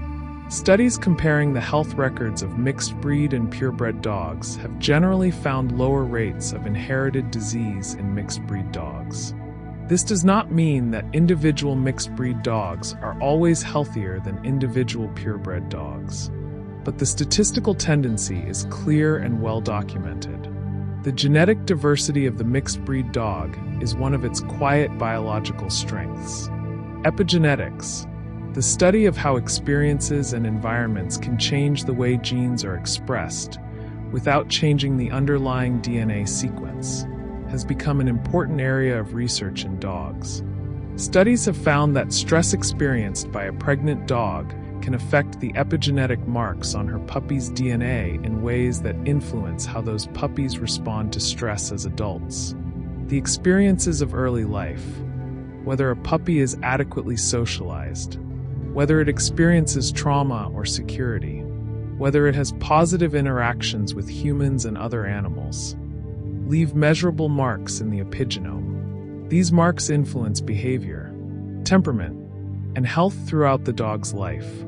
This research underscores the importance of how puppies are raised and handled in their early weeks.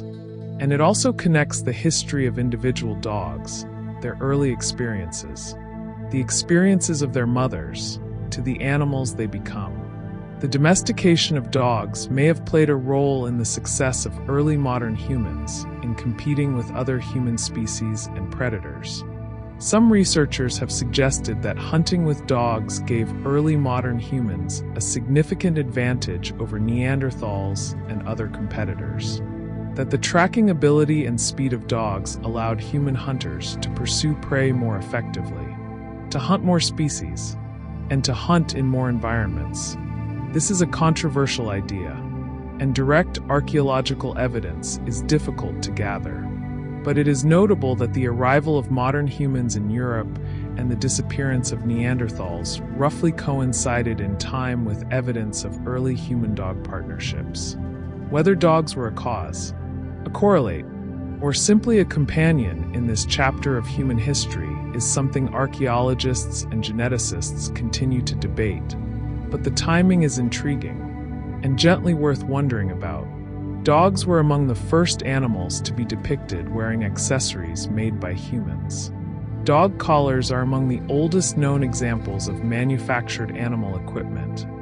Collars made of leather, decorated with metal studs, have been found at archaeological sites dating back 4,000 years or more. Ancient Egyptian paintings and reliefs show dogs wearing decorated collars. Ancient Roman dogs wore collars engraved with their names and their owners' addresses. In medieval Europe, working dogs wore spiked collars to protect their throats from the bite of wolves.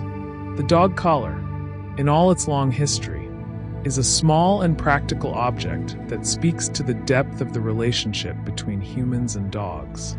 The human desire to mark the dog as belonging, to keep it safe, to give it an identity within the human social world. The concept of breeding animals for specific traits is one of the oldest forms of human biotechnology. When early farmers selected the calmest and most productive cattle, the fleeciest sheep, the largest grained wheat, they were practicing a form of genetic manipulation long before anyone understood genetics. With dogs, this selective breeding process began earlier and has gone further than with almost any other domestic species. The dog genome has been shaped and reshaped by human choices over thousands of generations, producing animals that range from the sleek and silent hunter to the boisterous and joyful family companion. In a very real sense, the dog as we know it today is a product of human imagination as much as of natural processes. A creature that has been shaped by what humans wanted, needed, and loved about it, generation by generation, across an unbroken chain of millennia.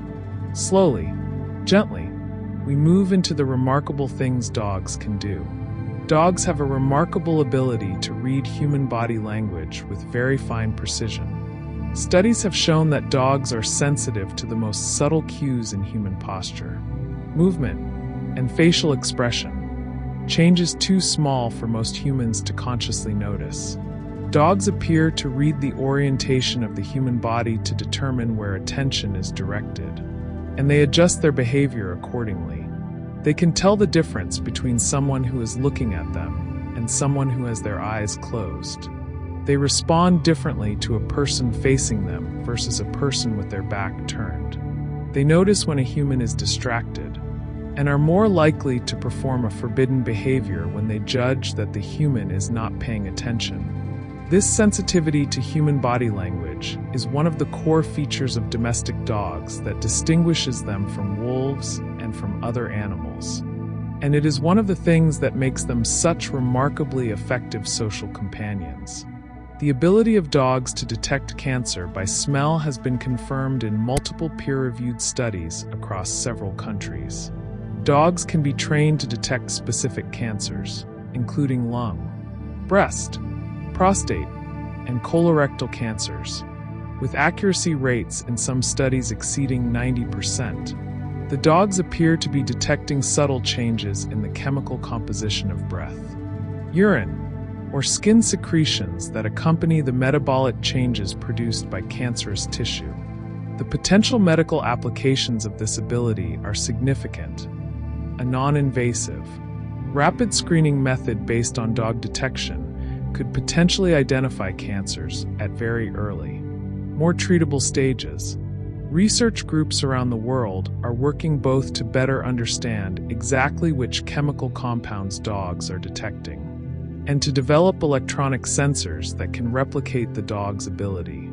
The dog's nose, in this context, is not merely an evolved hunting tool, but a potential instrument of medicine. Some dogs are capable of navigating home over distances of many kilometers, even through unfamiliar terrain, a phenomenon sometimes called the homing behavior of dogs. Cases have been documented of dogs traveling tens or even hundreds of kilometers to return home after becoming lost or separated from their owners. The mechanisms that allow dogs to do this are not fully understood. Magnetic sensing may play a role, as may scent tracking, visual landmarks, and memory. There is also some evidence that dogs have a sense of geospatial memory, the ability to build and use a mental map of the territory they inhabit. This is a sophisticated cognitive ability that requires the dog to integrate information from multiple senses over time, and use that integrated map to plan and execute navigation. The occasional story of a dog who found its way home against all odds is not just heartwarming. It hints at cognitive capacities in dogs that we are only beginning to understand. Dogs are capable of learning by watching other dogs, and to a lesser extent, by watching humans, a form of learning called social learning or observational learning. Puppies learn some behaviors more quickly when they observe an adult dog performing those behaviors than when they are simply trained from scratch. This is consistent with what is known about social learning in many other intelligent animals, wolves, crows, primates, that learn important skills by observing and imitating other members of their social group. In domesticated dogs, this social learning extends across species. Dogs can learn some behaviors by watching humans, particularly when the human is a familiar and trusted member of the dog's social world. The ability to learn from others, rather than having to discover everything independently through trial and error, is one of the hallmarks of social intelligence, and dogs possess it in a quiet but genuine form. And we can take a moment to notice how intelligent, how quietly capable these animals are, how much they have learned over thousands of years, simply by paying attention to us. Dogs use play behavior throughout their lives, something that is unusual among mammals, most of which become less playful as they move from juveniles to adults. The retention of juvenile behaviors into adulthood, called neoteny, is one of the hallmarks of domesticated animals in general, and dogs show it strongly. They play bow, they chase, they wrestle, they bring toys to their owners in invitation. This lifelong playfulness appears to be connected to the domestication process. One theory holds that the selection for non-fearful, non-aggressive animals also selected for juvenilized behavior, because juvenile animals are naturally less aggressive and more socially open than adults. The result is a species that, in its adult form, retains the playfulness and social flexibility of a wolf puppy. This is one of the most endearing features of domestic dogs, and it also makes them remarkably effective social partners for humans, who also retain playfulness throughout their lives in a way unusual among mammals. Dogs can tell the difference between human emotional states, not just from facial expressions and body language, but also from smell. Research has found that dogs respond differently to the scent of a person who is experiencing fear, detectable through the chemical composition of sweat, compared to the scent of a calm person. Dogs exposed to fear scent show different behavioral responses and different physiological stress indicators than dogs exposed to calm or neutral scent.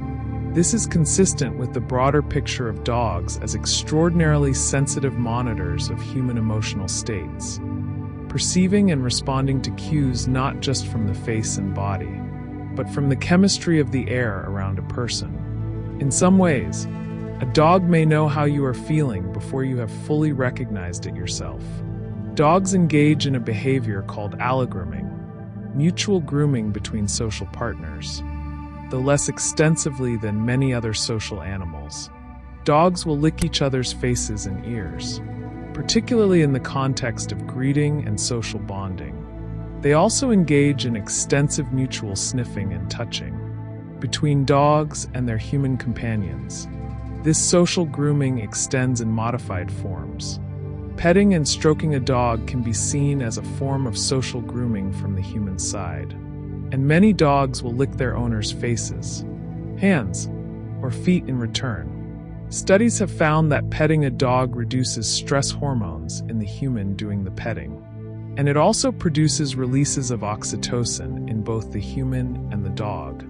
This simple act, a person stroking a dog, activates deep social bonding chemistry in both species simultaneously.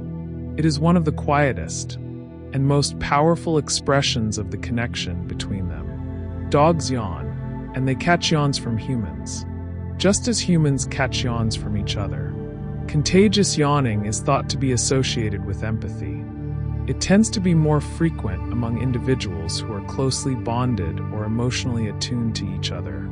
Studies have found that dogs are more likely to catch a yawn from a familiar person than from a stranger, and that they are more likely to catch a yawn from a human than from a sound alone, suggesting that seeing the yawn, rather than just hearing it, is important.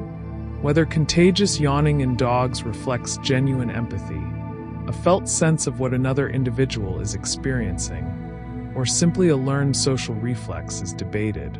But the finding that dogs catch yawns from their human companions, preferentially from those they are close to, is a small and charming piece of evidence for the social sensitivity of dogs. The concept of the alpha wolf, the dominant individual who controls the pack through aggressive behavior, has been widely applied to domestic dogs and has influenced many popular approaches to dog training. However, this concept, as it is often understood, is based on outdated wolf research conducted with captive, unrelated wolves, which produced artificial dominance hierarchies quite different from what is seen in wild wolf packs. Wild wolf packs are generally family groups, parents and their offspring, and the social structure is more cooperative and less rigidly hierarchical than in captive groups. Applying a strict dominance model to domestic dogs, who are not wolves and whose social behavior has been substantially modified by domestication, has been questioned by many contemporary animal behavior scientists.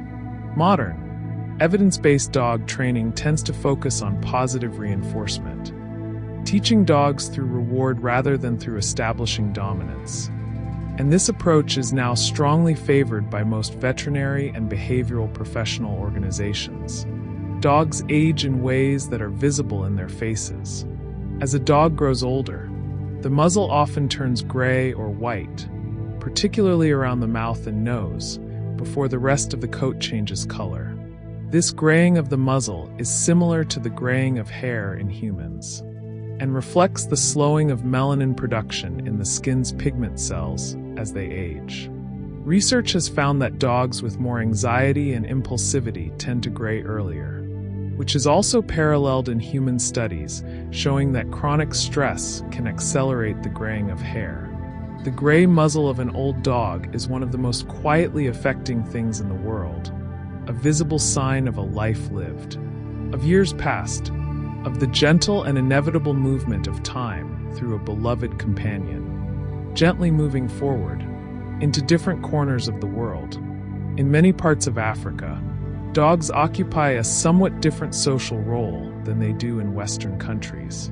While pet keeping of dogs is practiced across Africa, there are also significant populations of free-roaming dogs in many African cities and rural areas. Dogs that are not owned by any particular household, but that live in the margins of human settlements, scavenging for food. These dogs often form loose groups and occupy defined territories. They are not wild animals. They depend on human settlements for food, but they are not domesticated in the sense of being cared for by a particular person either. They occupy an intermediate category that may in some ways resemble the relationship between early wolves and early humans, living close to people, benefiting from the presence of people, but not yet fully integrated into the human household. Studying these free-roaming dogs provides insights into the early stages of domestication. The New Guinea singing dog is one of the rarest and most unusual dog populations in the world. These dogs, native to the highlands of New Guinea, are considered a primitive or basal dog population, one that diverged very early from the main lineage of domesticated dogs, and has remained relatively isolated in the New Guinea highlands for thousands of years. They are named for their distinctive and elaborate vocalization, a rising and falling howl, rich in harmonics, that is quite different from the barking of most domestic dogs. New Guinea singing dogs are small and agile, and in their natural habitat they live semi-feral or wild lives, largely independent of human settlements. Related dogs called the Australian dingo and the New Guinea Highland wild dog may share similar early origins. These populations represent something very old, a window into what dogs may have been like in their earliest centuries of existence alongside humans. The Canaan dog is a breed native to the Middle East and is considered one of the oldest surviving dog types in the world. These medium-sized, alert, and highly adaptable dogs are believed to be descended directly from the primitive dogs that existed in the ancient Near East thousands of years ago. They were historically used by Bedouin and other desert-dwelling peoples as herding dogs and guard dogs, and feral populations of similar dogs, called pariah dogs, still exist in parts of Israel, Jordan, and the Sinai Peninsula.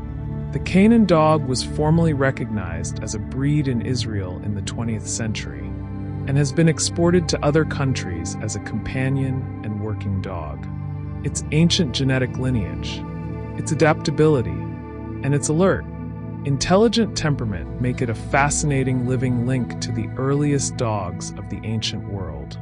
The Akita is a large, powerful, ancient Japanese dog breed with a history of nearly 4,000 years. Originally used in Japan for hunting large game, including bears and wild boar, the Akita was also used by the Japanese aristocracy as a symbol of health and good fortune. Akita puppies were sometimes given as gifts to wish health and prosperity on newborn babies and their families. The breed is known for its quiet, dignified temperament, its deep loyalty to its family, and its somewhat reserved nature with strangers. The most famous Akita in modern times is Hachiko, a dog who belonged to a professor at Tokyo University in the 1920s.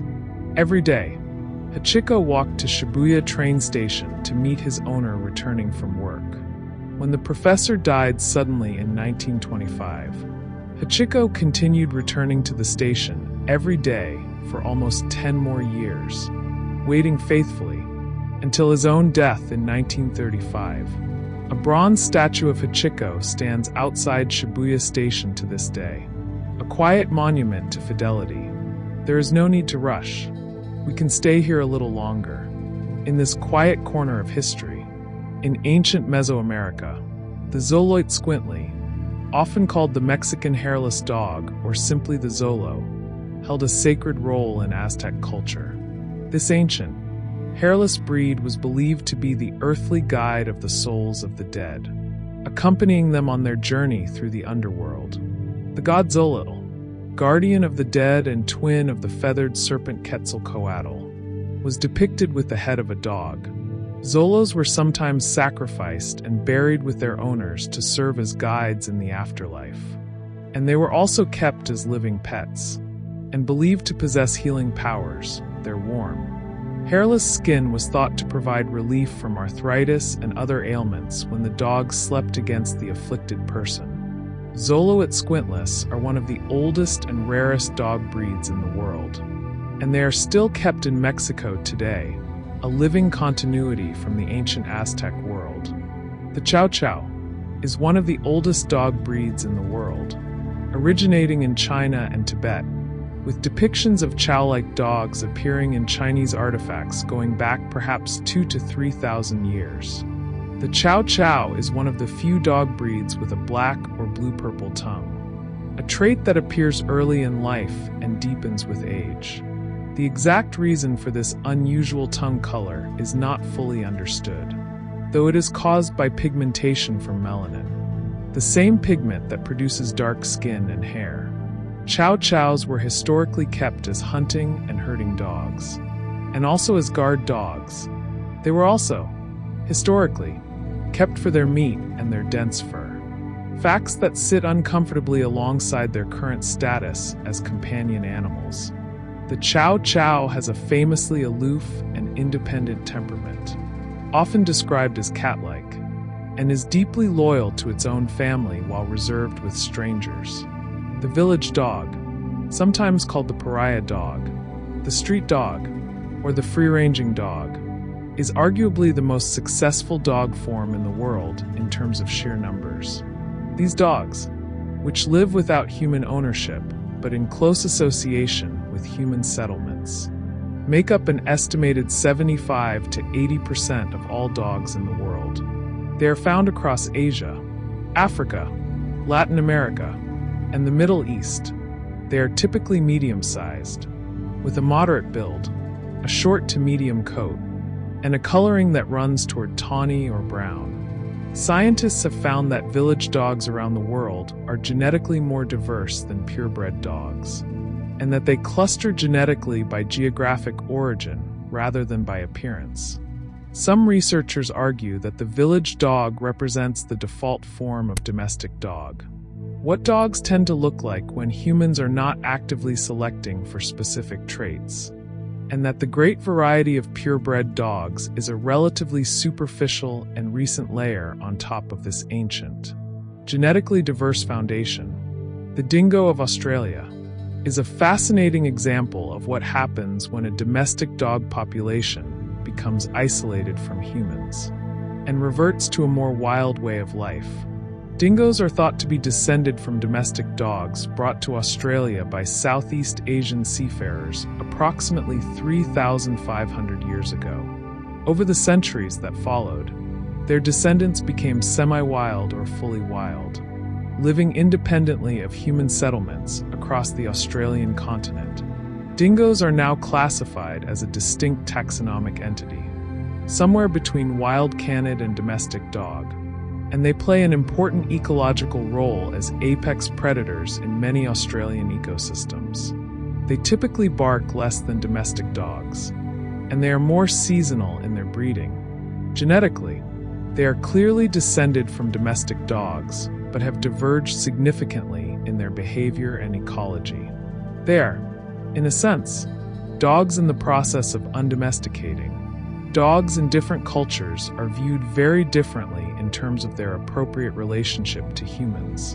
In much of Western Europe, North America, and Australia, dogs are typically viewed as family members, kept inside the home, given names, and provided with regular veterinary care. In other cultures, dogs are viewed primarily as working or guard animals. kept outside, and given less individualized attention. In some cultures, dogs are kept for their meat, a practice that is deeply taboo in some parts of the world and unremarkable in others. In some Islamic traditions, dogs are considered ritually impure and are generally not kept inside homes, though they may be kept as working animals. In Buddhist traditions, dogs are often treated with compassion as sentient beings. These cultural differences in how dogs are viewed and treated are wide and varied, and they remind us that the human-dog relationship, though universal in its reach across cultures, is not uniform in its form. Dogs have been to space, climbed mountains, accompanied explorers to Antarctica, and crossed continents. Sled dogs pulled explorers across frozen landscapes in the earliest polar expeditions of the late 19th and early 20th centuries. Dogs accompanied military units in jungles, deserts, and Arctic environments. Dogs have been with humans in virtually every environment that humans have explored or settled.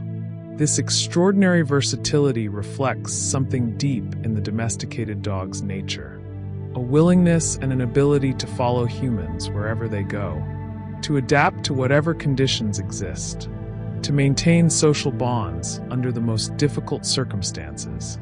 The dog has been not merely a companion in the comfortable parts of life, but a companion in the hard parts too, in the cold and the dark and the uncertain parts, where the warmth of another living being feels most necessary. Now, as we continue, gently, slowly, into the present and toward the future, there are estimated to be over 900 million dogs in the world today, making the domestic dog, along with the domestic cat, one of the most numerous large mammals on Earth. Of these 900 million, roughly a quarter are kept as companion animals in human households. The remaining 3/4 are free-ranging dogs living in and around human settlements without formal ownership. The dog has been astonishingly successful as a species, in the evolutionary sense. Its close association with humans has allowed it to spread to every continent and to maintain a population that vastly exceeds that of any wild canid. This success is the ultimate expression of the domestication bargain. Dogs gave humans loyalty, labor, and companionship, and humans gave dogs food, shelter, and a world to live in. It has been, by any measure, an enormously successful arrangement for both sides. Dog cloning, the creation of a genetic copy of a dog from its cells, has become a commercially available service in several countries. The first cloned dog, a male Afghan hound named Snuppy, was created by South Korean scientists in 2005. The process of cloning a dog is technically complex and expensive, involving the transfer of the nucleus from a donor cell into an egg cell whose own nucleus has been removed, followed by implantation of the resulting embryo into a surrogate mother. The resulting dog is genetically identical to the original, but its personality and behavior will be shaped by its unique experiences and environment. So a cloned dog will resemble its original in appearance and in some temperamental tendencies, but will not be identical in personality. The practice of dog cloning raises significant ethical questions about the welfare of the surrogate mothers and the appropriate use of advanced biotechnology in the context of companion animals. The field of comparative genomics, comparing the DNA of many different species, has made dogs invaluable to medical research. Because dogs share their living environment with humans, they develop many of the same diseases that humans do, including several types of cancer, heart disease, diabetes, autoimmune conditions, and neurological diseases. And because the dog's genome has been extensively sequenced and studied, and because the breed structure of dogs creates isolated genetic populations, dogs are actually in some ways better genetic models for studying human disease than laboratory mice. Certain cancers that are rare in humans but common in specific dog breeds, bone cancer in large breeds, for example, or lymphoma in certain other breeds, have been extensively studied in dogs, with findings that are directly relevant to understanding and treating the same cancers in humans. The dog is a partner in medicine, as well as in daily life. The microbiome of dogs, the community of trillions of bacteria, fungi, and other microorganisms that live in and on the dog's body, interacts with the microbiome of the humans they live with. Studies have found that people who share a home with a dog have a more diverse skin microbiome than people who do not. Dog owners and their dogs share microbial species to a significant degree, and this sharing is greater in dogs and humans who sleep together or spend a lot of time in physical contact. The human microbiome, the collection of microorganisms that live in and on our bodies, plays an important role in immune function, digestion, and overall health. The influence of dogs on the human microbiome and the health implications of that influence is an active area of research. The microscopic world that connects human and dog turns out to be as interesting as the visible world. And we can take a moment to notice how much of the story of dogs and humans is still being written. How many questions are still open? How many quiet discoveries are still ahead? Cognitive aging in dogs mirrors cognitive aging in humans in important ways.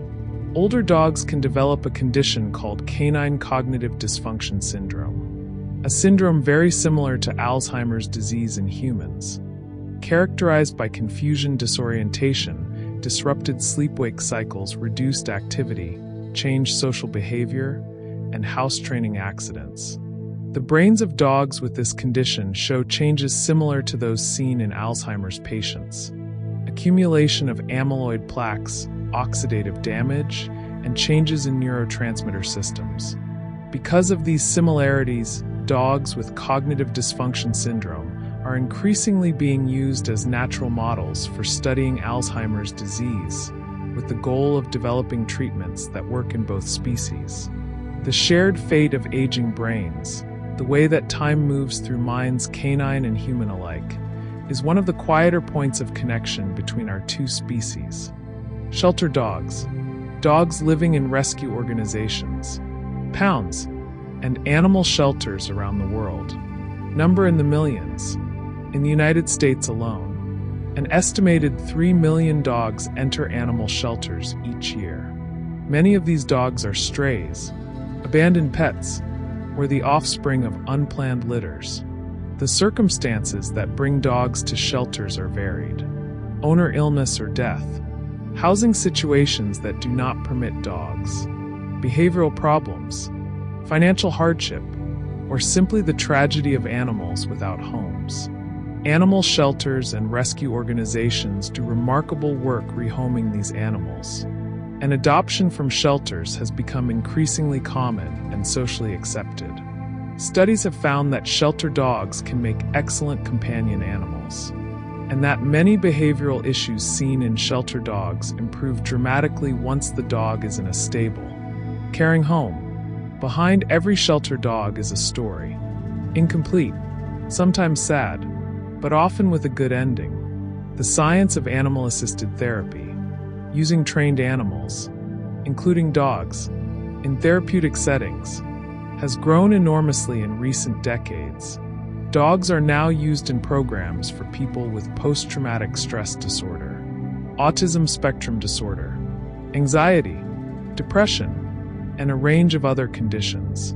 Veterans with PTSD who are paired with trained service dogs report significant reductions in hypervigilance, nightmares, and social isolation. Children with autism who interact with therapy dogs show improvements in social engagement and communication. Elderly residents in care homes show improved mood, reduced agitation, and increased social interaction following regular visits from therapy dogs. The mechanisms behind these effects are multiple: the calming physiological effects of petting a dog, the social facilitation that dogs provide, the routine and responsibility of caring for an animal, and the simple comfort of non-judgmental company. Dogs, in these contexts, are not just companions, they are healers. The dog's bark is a form of communication, that is more complex and context-dependent than it might initially seem.